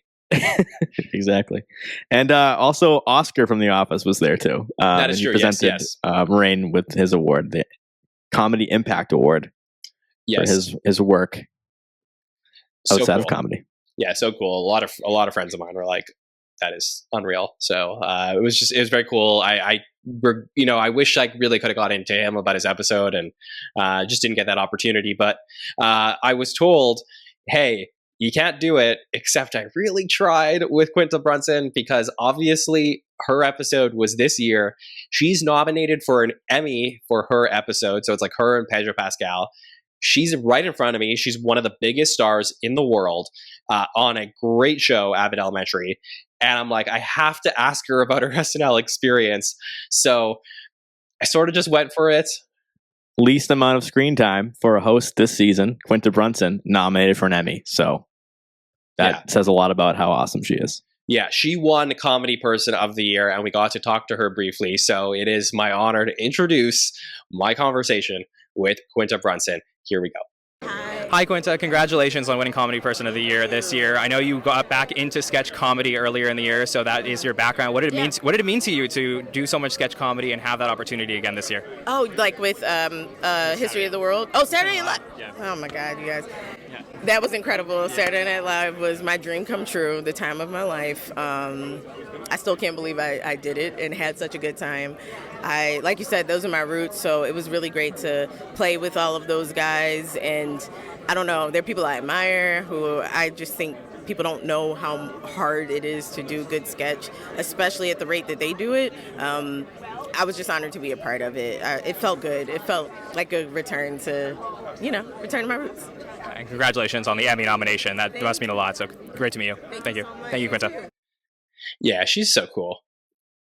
Yeah, I have to say about Quinta is that she's, if you don't know by now, she's a very petite person. She's like a short individual.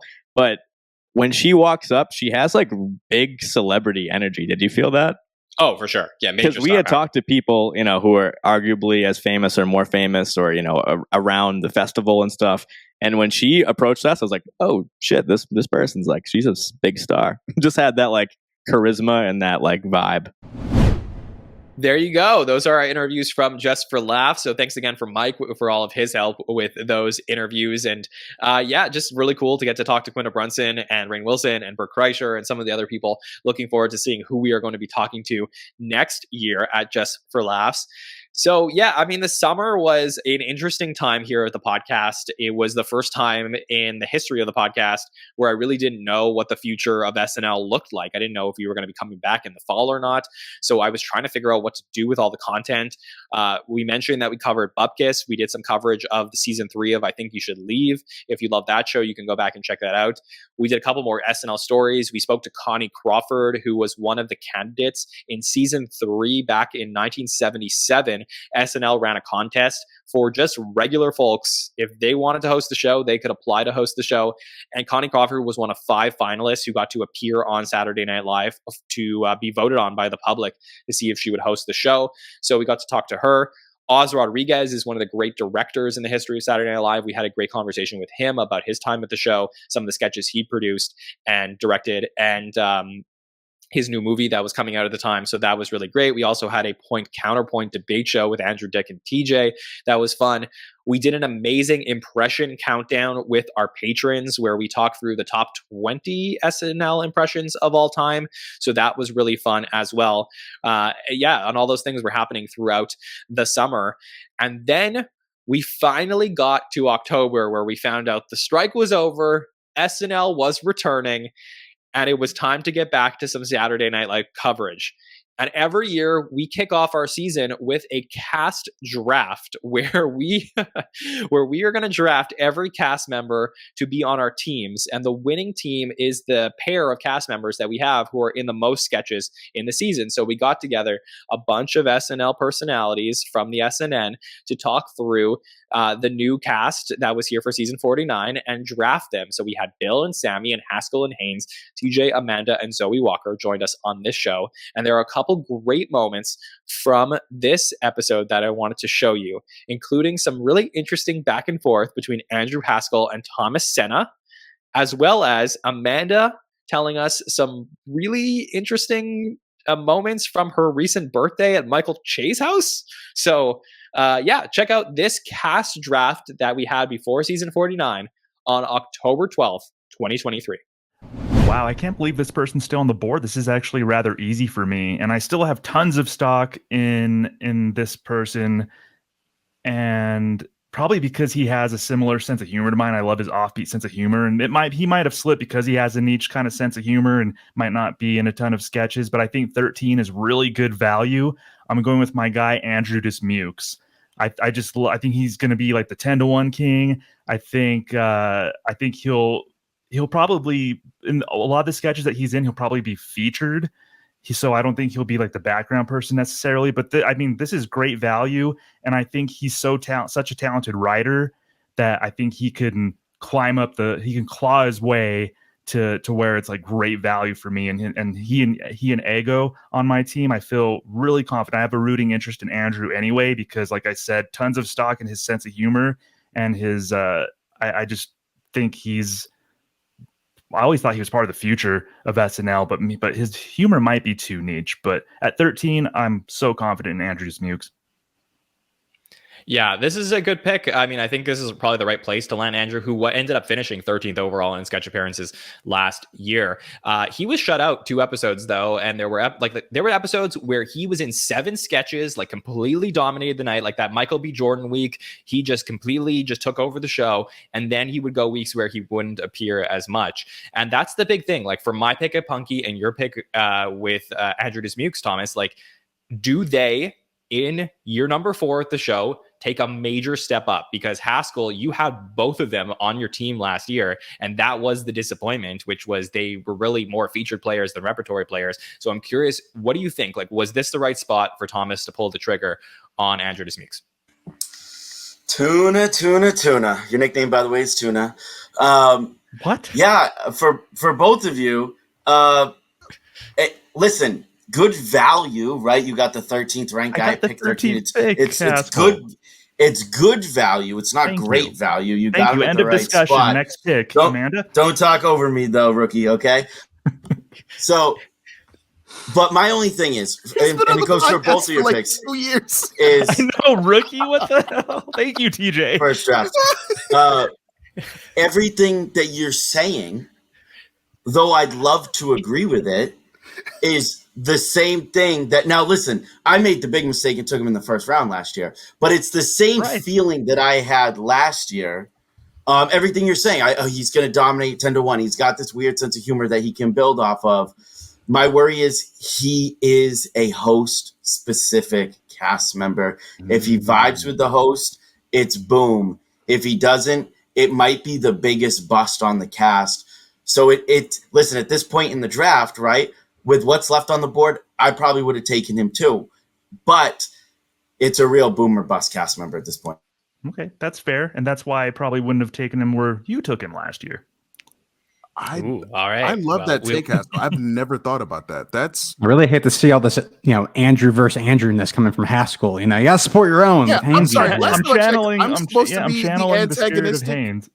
Last time I checked, I'm supposed to be the antagonistic one on the show. I mean, I'm proud, honestly, but last time I checked, I was trying to be the Pierce Hawthorne and Donald Glover of the Pierce Hawthorne. Let me stop. Yes, we love Chevy Chase. You want to be the Chevy? Yeah. Look, Pierce is not that bad of a character. He's a really good well, let's not do community talk right now. We'll get to that when the movie comes out. Save it for the Patreon. Yeah, exactly. Okay. All right. 3 more picks to go. Amanda is picking at 14th overall. Amanda kicked off things with her team with Bo and Yang. So who are you going to pair with Bo and Amanda? Okay.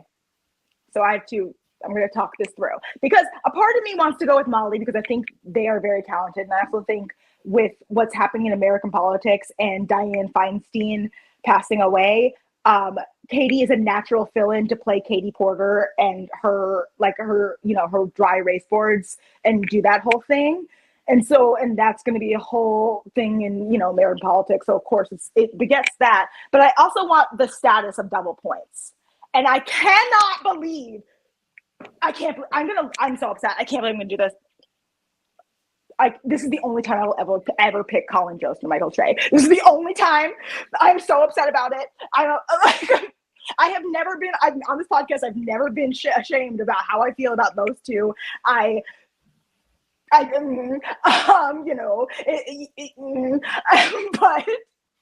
I want words, Amanda. Words, Amanda. Words. I want the points. Sorry, John.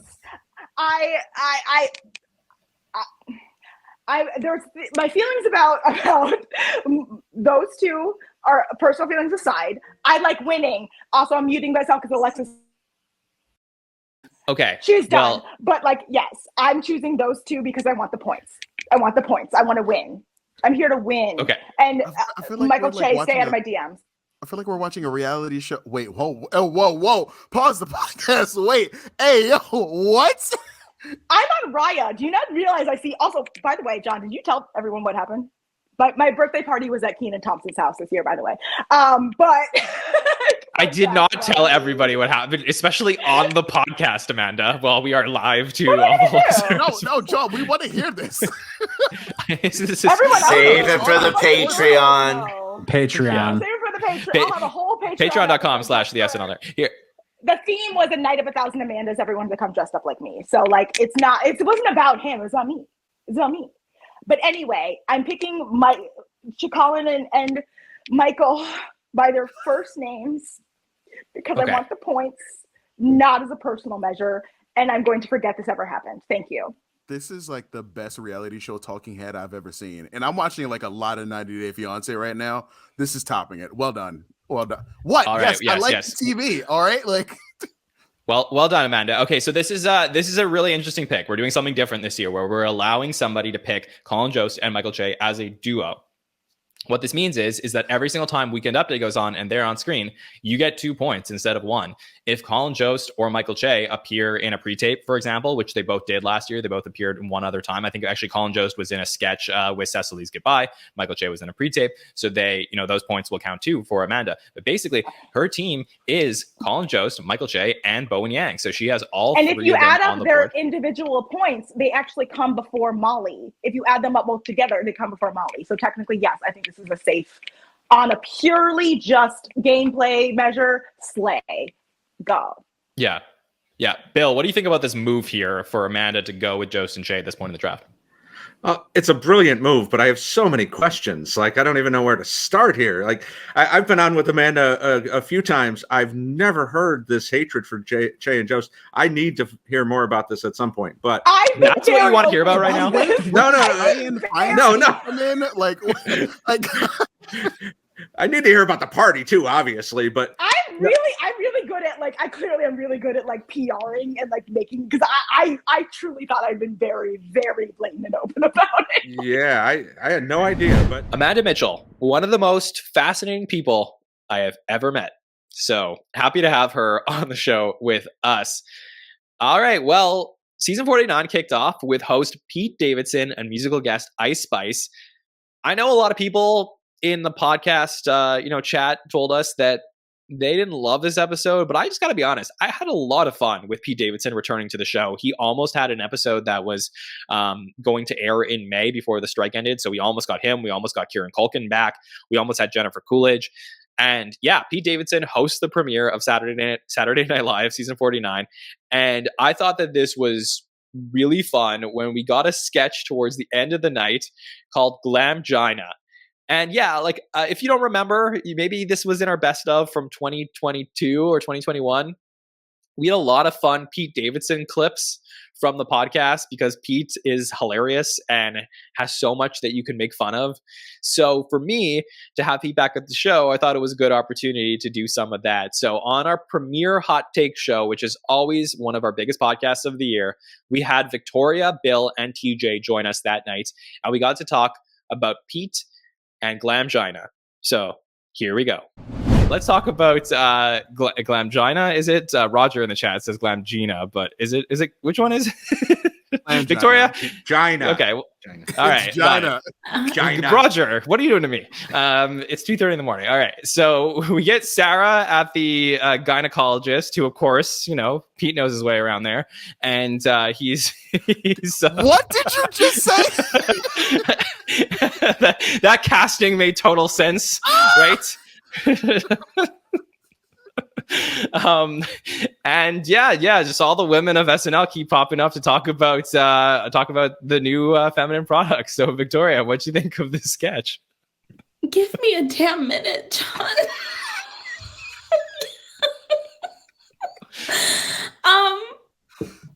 I got sweaty.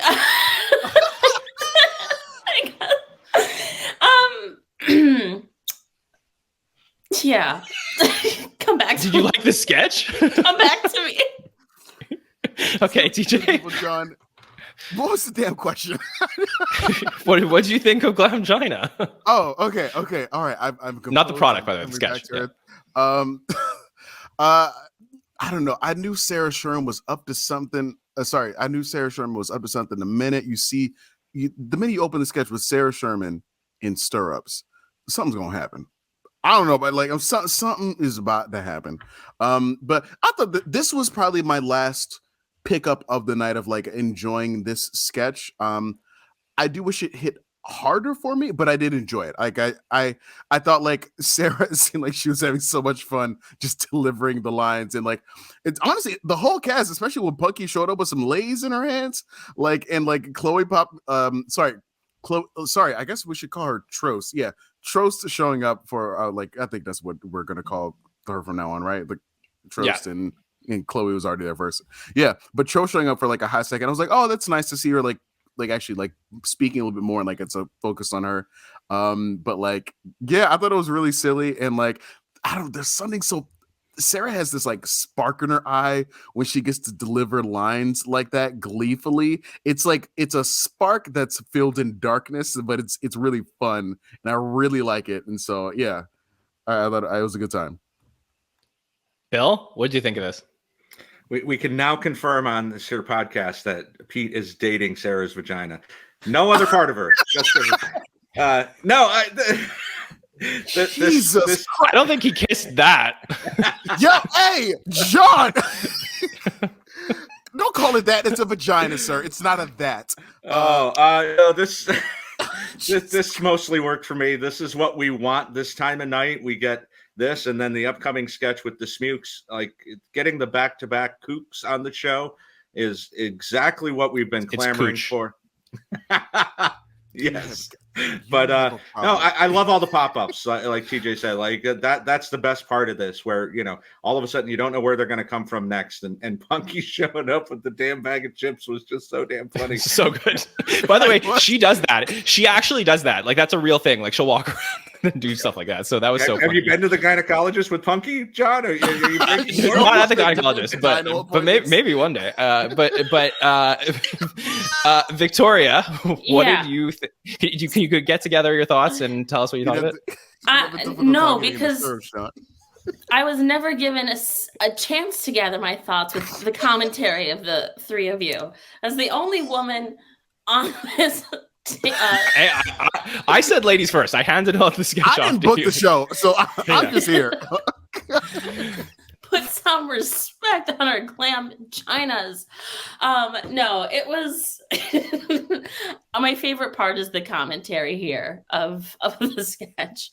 No, it was fine. I agree that I love when Sarah's in her element because it comes out in her performance, and I'm always rooting for her. As a woman, that product parody is like, I mean, we've all thought about it. Speaking, coming from my POV.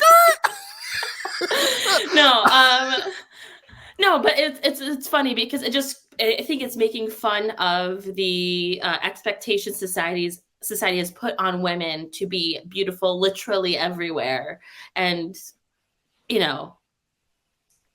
yeah. Can we continue something else? Yeah, we can. And by the way, speaking of Punkie Johnson, we are set to speak to Punkie. Anything could change, but we're set to speak to Punkie this week to talk to her about the premiere. So we'll get some of her thoughts, maybe including the sketch as well. So we're set to speak to her. So that interview will come out during the week if you'd like to hear that. So that's. Did I lie? Did I stutter? I think Pete knows his way around there. Just saying. But yeah, maybe again, another moment for the Dating Advice Show. Another reason to bring back the Dating Advice Show. Okay, so Pete Davidson hosts the show. Then the following week, we have an opportunity, as mentioned, to speak to Punkie Johnson on the podcast. And Punkie was, so much fun to have on the show. This was an interview that we got Oli to do in audio. So yeah, you'll just see like an overlay for this next clip. But Punkie was really open about her goals for the year. Naturally, if you've been listening to our By the Number shows, you know that Punkie hasn't excelled on the show in full, but has had moments that have led a lot of SNL fans to feel like Punkie could be a star of the show. And I think in season 49, she's taken a huge leap forward. And before we got to see all of that, we really only saw the premiere before we spoke to her. We got to talk to her about her goals for the year and what might make her a future star of SNL. So here is a clip of the conversation that James Stevens and I had with Punkie Johnson that aired on October 17th, 2023. I'm not a sketchy person. That's not really me. I wasn't expecting to be on a show like this. Like this show wasn't and the dream are goals for me, because I know who I am, and it's just about knowing yourself, and I never really was a sketchy person. I'm just more of, let me act a fool on this stage.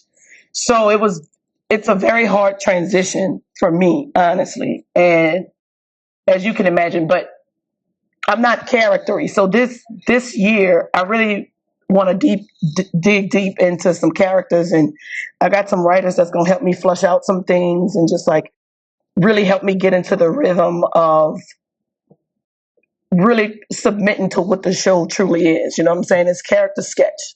So I really want to do that. So that's really my biggest goal. And of course, to write another music video. I love that you said that, because we were talking about how the premiere featured like a new Heidi Gardner character, a new Bowen Yang character. Andrew got a couple of characters on. So the fact that SNL is making a conscious decision to do character work is very exciting for us. So I would love to know, just, give us some general thoughts about the first week. Do you have any favorite moments or behind the scenes stories that you had during your time with Pete over the last week?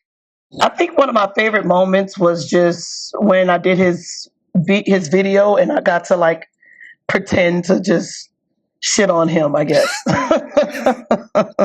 In the office, yeah. Yeah, and he pulled me to the side. He's like, "Yo, dude, you're so funny." I got a thumbs up from Pete Davidson. Yo, I'm set. I'm set now. Yes, that was our conversation with Punkie Johnson, or at least a snippet of our conversation with Punkie Johnson. So you can go back and check out that full conversation right now if you'd like. Yeah, so we got to talk to Mikey Day, Heidi Gardner, Punkie Johnson in 2023. Who knows who we will get to speak to in 2024. All right, so we mentioned Pete Davidson and Ice Spice, which was kicking off our season, but we also had some great headliners that continued after that, including Bad Bunny, who did double duty as host and musical guest. That was a really fun week at the show. We had Pedro Pascal appear. We had Marcelo, who just had an amazing week at the show, including some sketches in different languages. And yeah, it was a great week at Saturday Night Live. Nate Bargatze was the next week after that, and nobody really expected Nate to be as good as he was. But to me, the host of the season so far, I think that episode was so fantastic. And then we had some hosts return to the show for the first time in a while, including Timothee Chalamet and musical guest Boy Genius. People were very excited to see Boy Genius at the show. Timothee Chalamet brought back Tiny Horse. That was a lot of fun.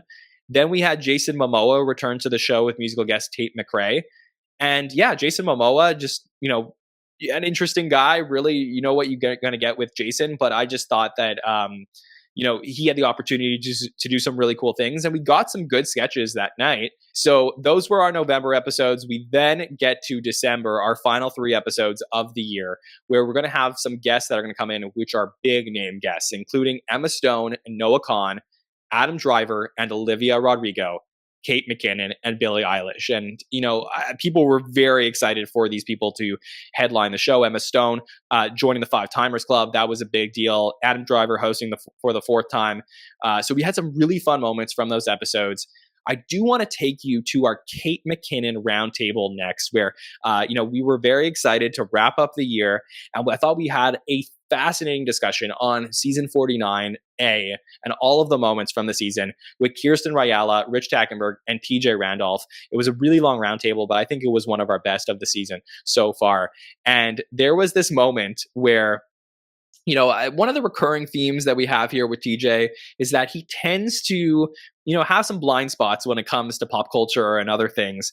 So we thought it would be fun to do something with him that we previously did this with Andrew Dick last year. So that must have been in the best of last year.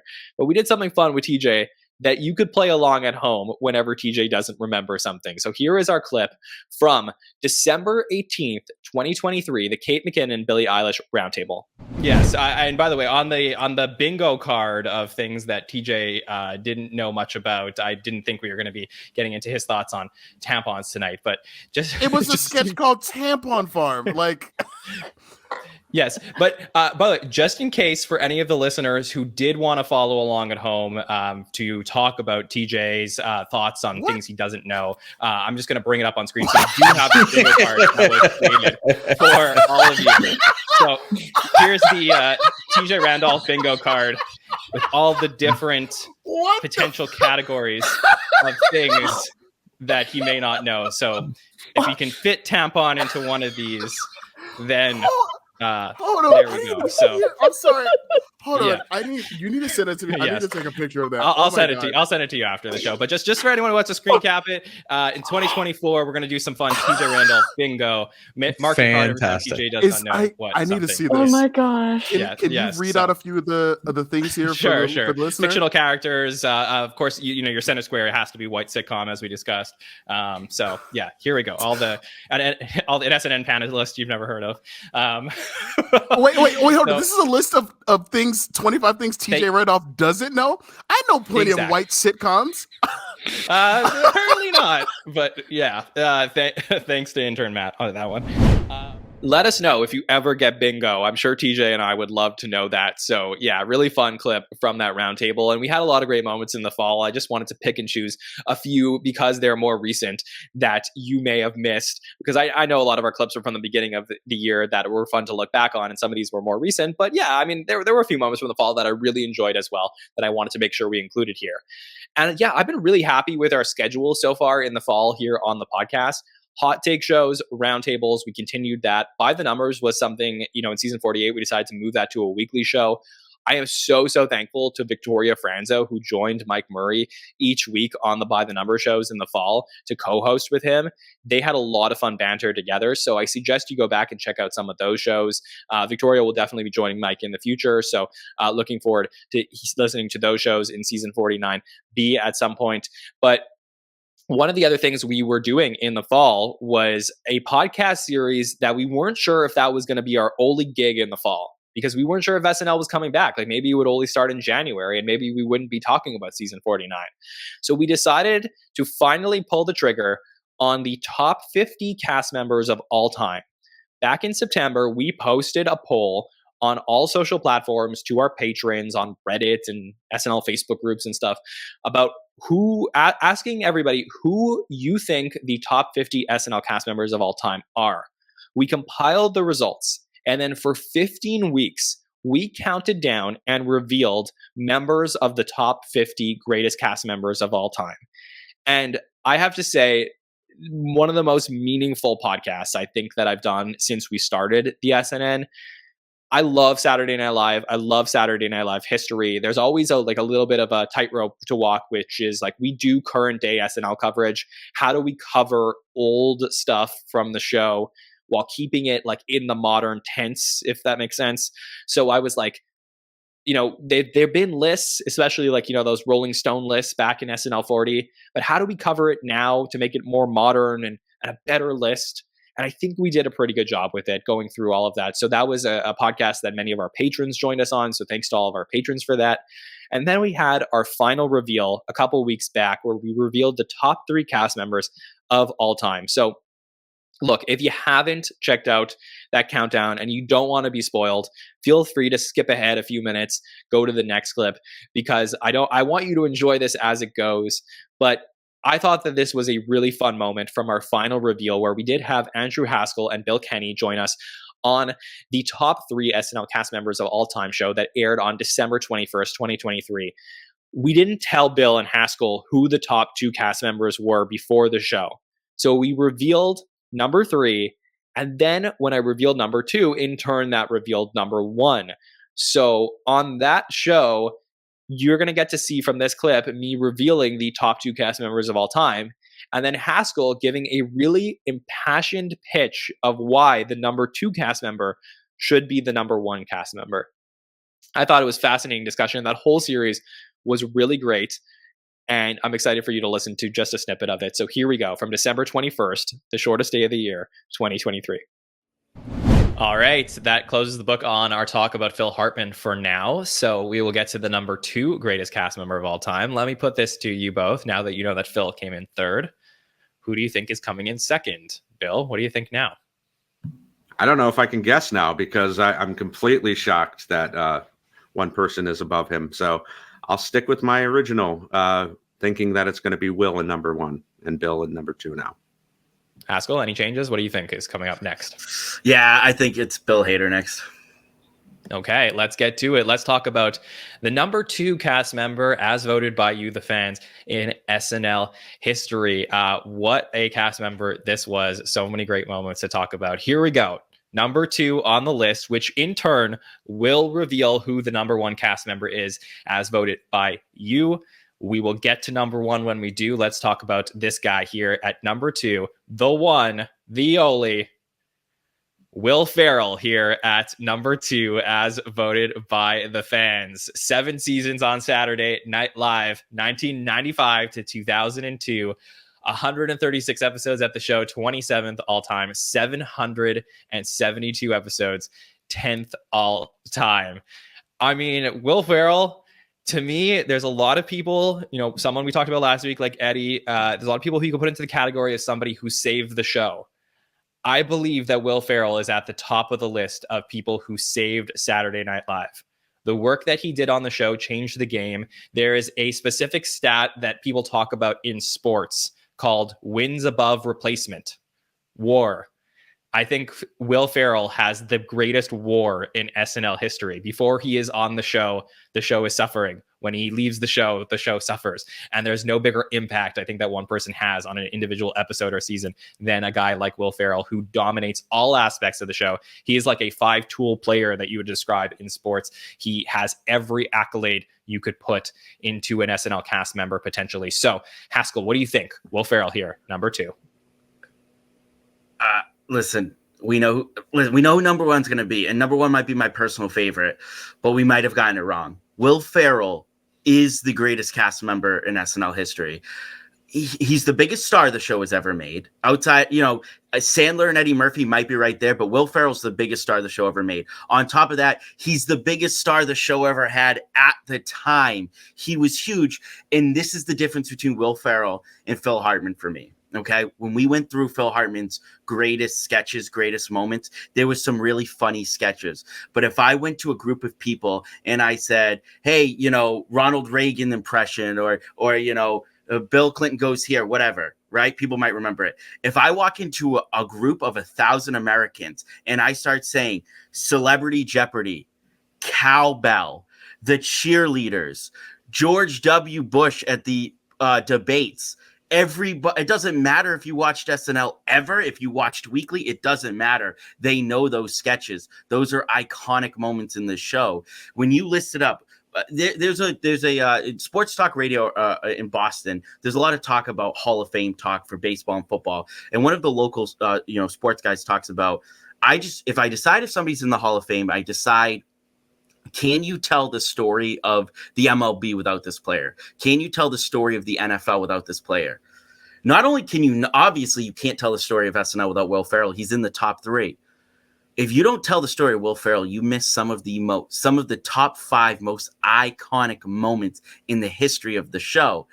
And when you go back and you look at it, with no disrespect for Will Ferrell, I think had a very, very strong cast of female cast members around him, and he played off of some of them so well.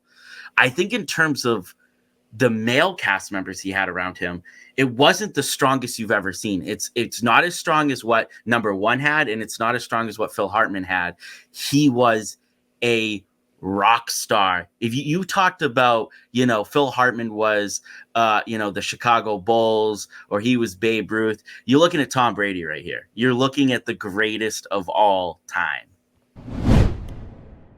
Thank you to Bill and Haskell and everybody who joined us for that series to count down those cast members, the greatest of all time. Just like I said, so much fun to get to do that. Really would love to do something like that next year. Not sure exactly what topic we'll do yet, but we'll definitely do more countdowns in the future. And thanks to everybody on social media for interacting with the posts that we've been putting up, as well as our team here, our amazing marketing team, for putting together all of those graphics that went on the screen. So couldn't do this without all of them. Thank you. All right, one more clip here on our Best of 2023 special. I couldn't not include this clip because I just thought this was absolutely hilarious. This was from our last podcast that we released last week on the show, December 27th, 2023, where we did a Superfan Takeover, a draft podcast, where we drafted one-time hosts from the history of Saturday Night Live. And we had Bill, Haynes, Amanda, Sammy, Rebecca, TJ, and Victoria join us on that show. And, maybe you've noticed a couple moments from Victoria Franzo on this best of special.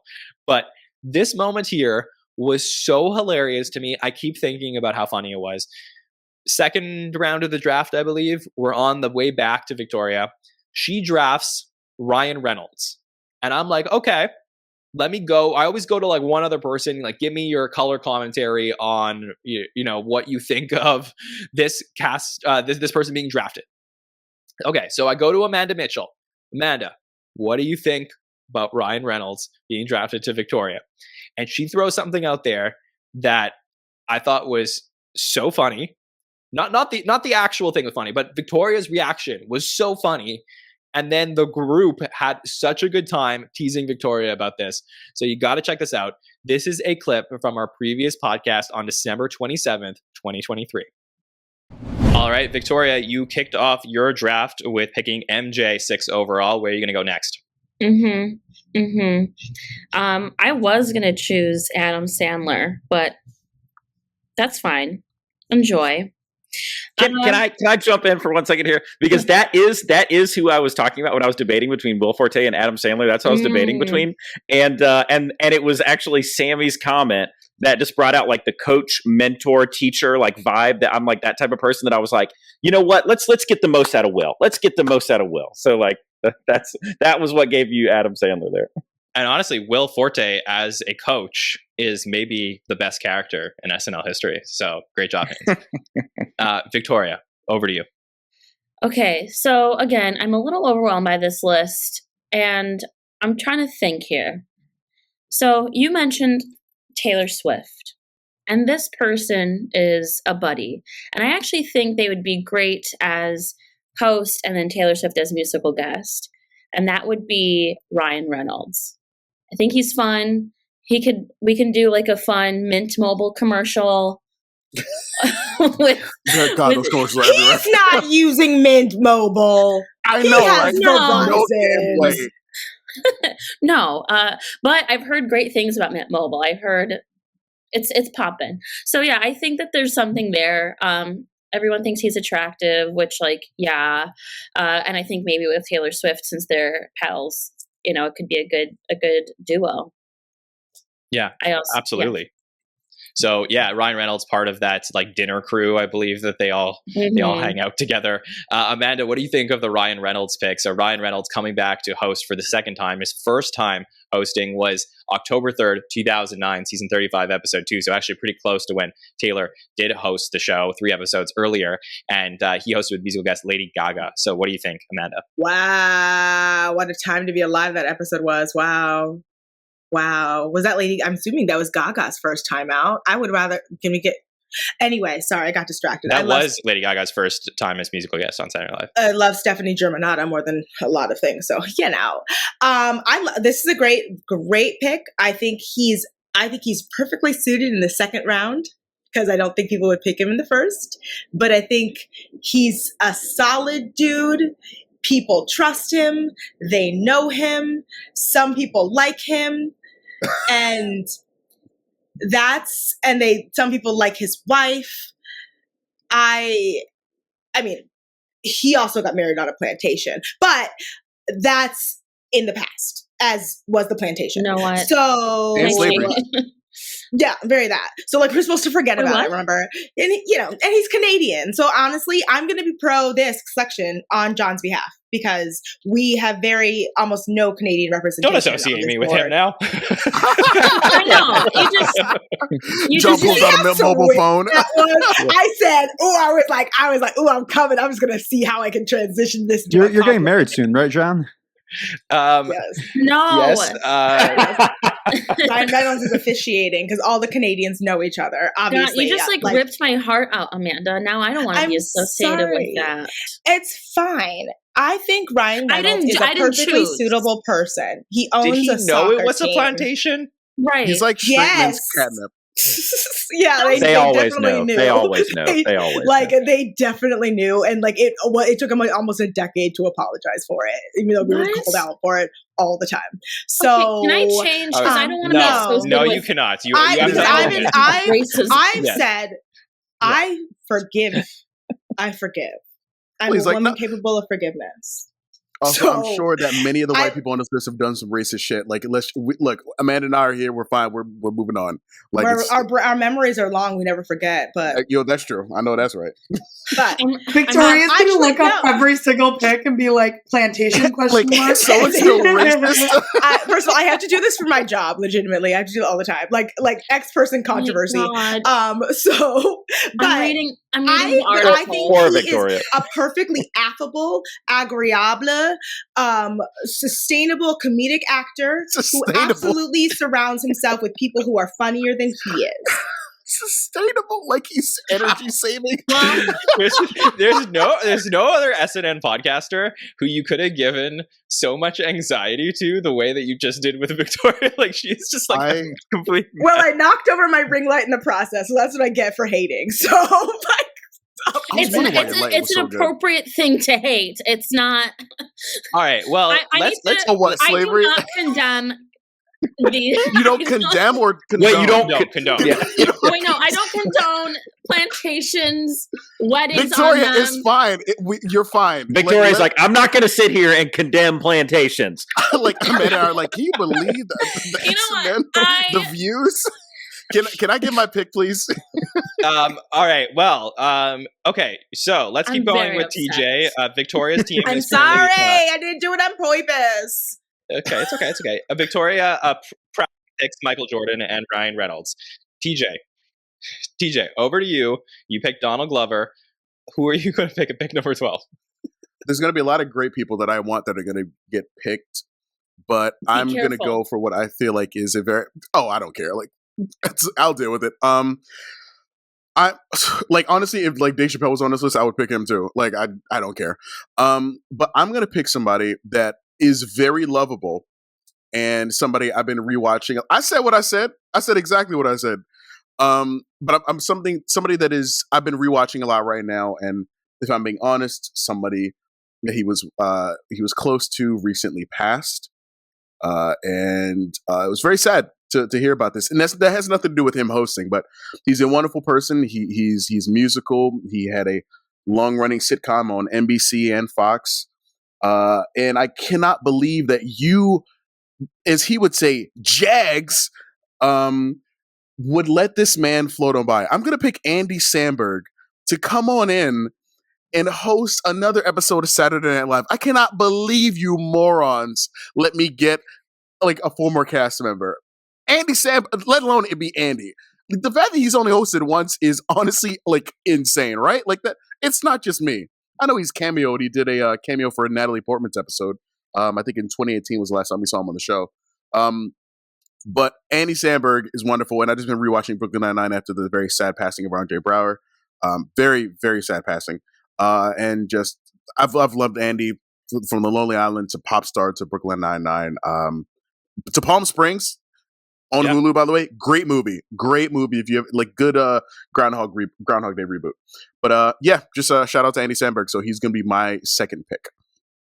Yeah, there you go. Andy Samberg to TJ at number 12, hosted May 17th, 2014, season 39, episode 21, with musical guest St. Vincent. Had his bar mitzvah on a plantation. That's so, oh my God. That could not have been timed better. Victoria left. Amanda is applauding, and honestly, I want to too. That is incredible. Wow.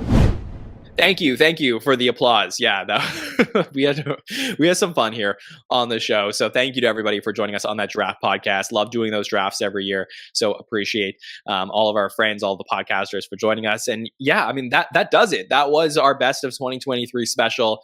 There were at least 10 to 20 other clips from this year that I had down that I had to cut down because I didn't want to, make this hours and hours on end. But there were so many great moments from the previous year at the podcast. I hope we get like double the amount of great moments in 2024. Like that's the dream, right? That I just have so much content to filter through when we do this again next year. But again, I want to thank all of the podcasters who give us their time to come on the podcast and talk about Saturday Night Live, whether, you're a regular on the hot take shows or roundtables, or you're a patron, or you join Mike on By the Numbers, or you do interviews with us, whatever you are, whoever you are, thank you for joining us here on the Saturday Night Network. Thank you to all the fans, all the listeners who check out the shows, whether you just check out the hot take shows or you check out all of our shows. I just want you to know I very much appreciate you. You keep us going. You're making this, so much better for me because I just feed off of the energy from everybody who loves talking about Saturday Night Live. I fell in love with the show. I had friends who liked the show. We got to talk about the show, got to share sketches, but I fell in love with the show and I continued my love for the show on my own. And then I found this community of people who love the show as well. And it just keeps my passion for the show growing and growing. So I hope in 2024, we can provide you with more content and more great moments that you can enjoy so you can continue to fall in love with Saturday Night Live and we can be that, second screen to help you enjoy the show. All right. So next up, like I said, we got our By the Numbers show. We got a feedback show coming up, and then we're going to be returning to cover Jacob Elordi and Renee Rapp at the beginning of 2024. Like I said, January 20th, 2024, coming up in just a couple of weeks. So excited to get to talk through everything we're going to get from the rest of season 49 and then look forward to season 50. If you want to check out all of our social media that we do, this was a best of 2023 podcast, but we could have done a best of 2023 social media post because the graphics that we put together by our marketing team, I'm going to call them out. Ellis, just incredible. Matt, he's so great at all this. Cameron, who puts together all of those video clips. Julia, who is fantastic as well. She does a bunch of stuff for TikTok. She books a lot of the shows. Emma, who does a lot of the postings as well. There's a whole team of people who work on these shows, and I just want to thank you all for all of your contributions. I don't mean to leave anybody out, but seriously, just thank you all for that. And if you want to check out any of the things we do on social media, you can follow us, Facebook, X. I guess a year ago we were Twitter, but now we're X. TikTok, Instagram, at the SNL Network. You can also subscribe to the shows on YouTube, Apple Podcasts, and Spotify. And I know you hear every show you listen to tells you to subscribe, and you're like, I don't need to do that. But if you do that, it means a lot to me. It really helps people find the show. It helps us, we grow exponentially the more subscribers that we have. So I appreciate you subscribing to the show, giving us a thumbs up on the YouTube video when you click that like button, and it helps with the algorithm. So those little things that you do really do help with the show. And I do want to thank our patrons so much for their monthly contributions to supporting the Saturday Night Network. Really couldn't do all this without you, all of the time that we put into the show.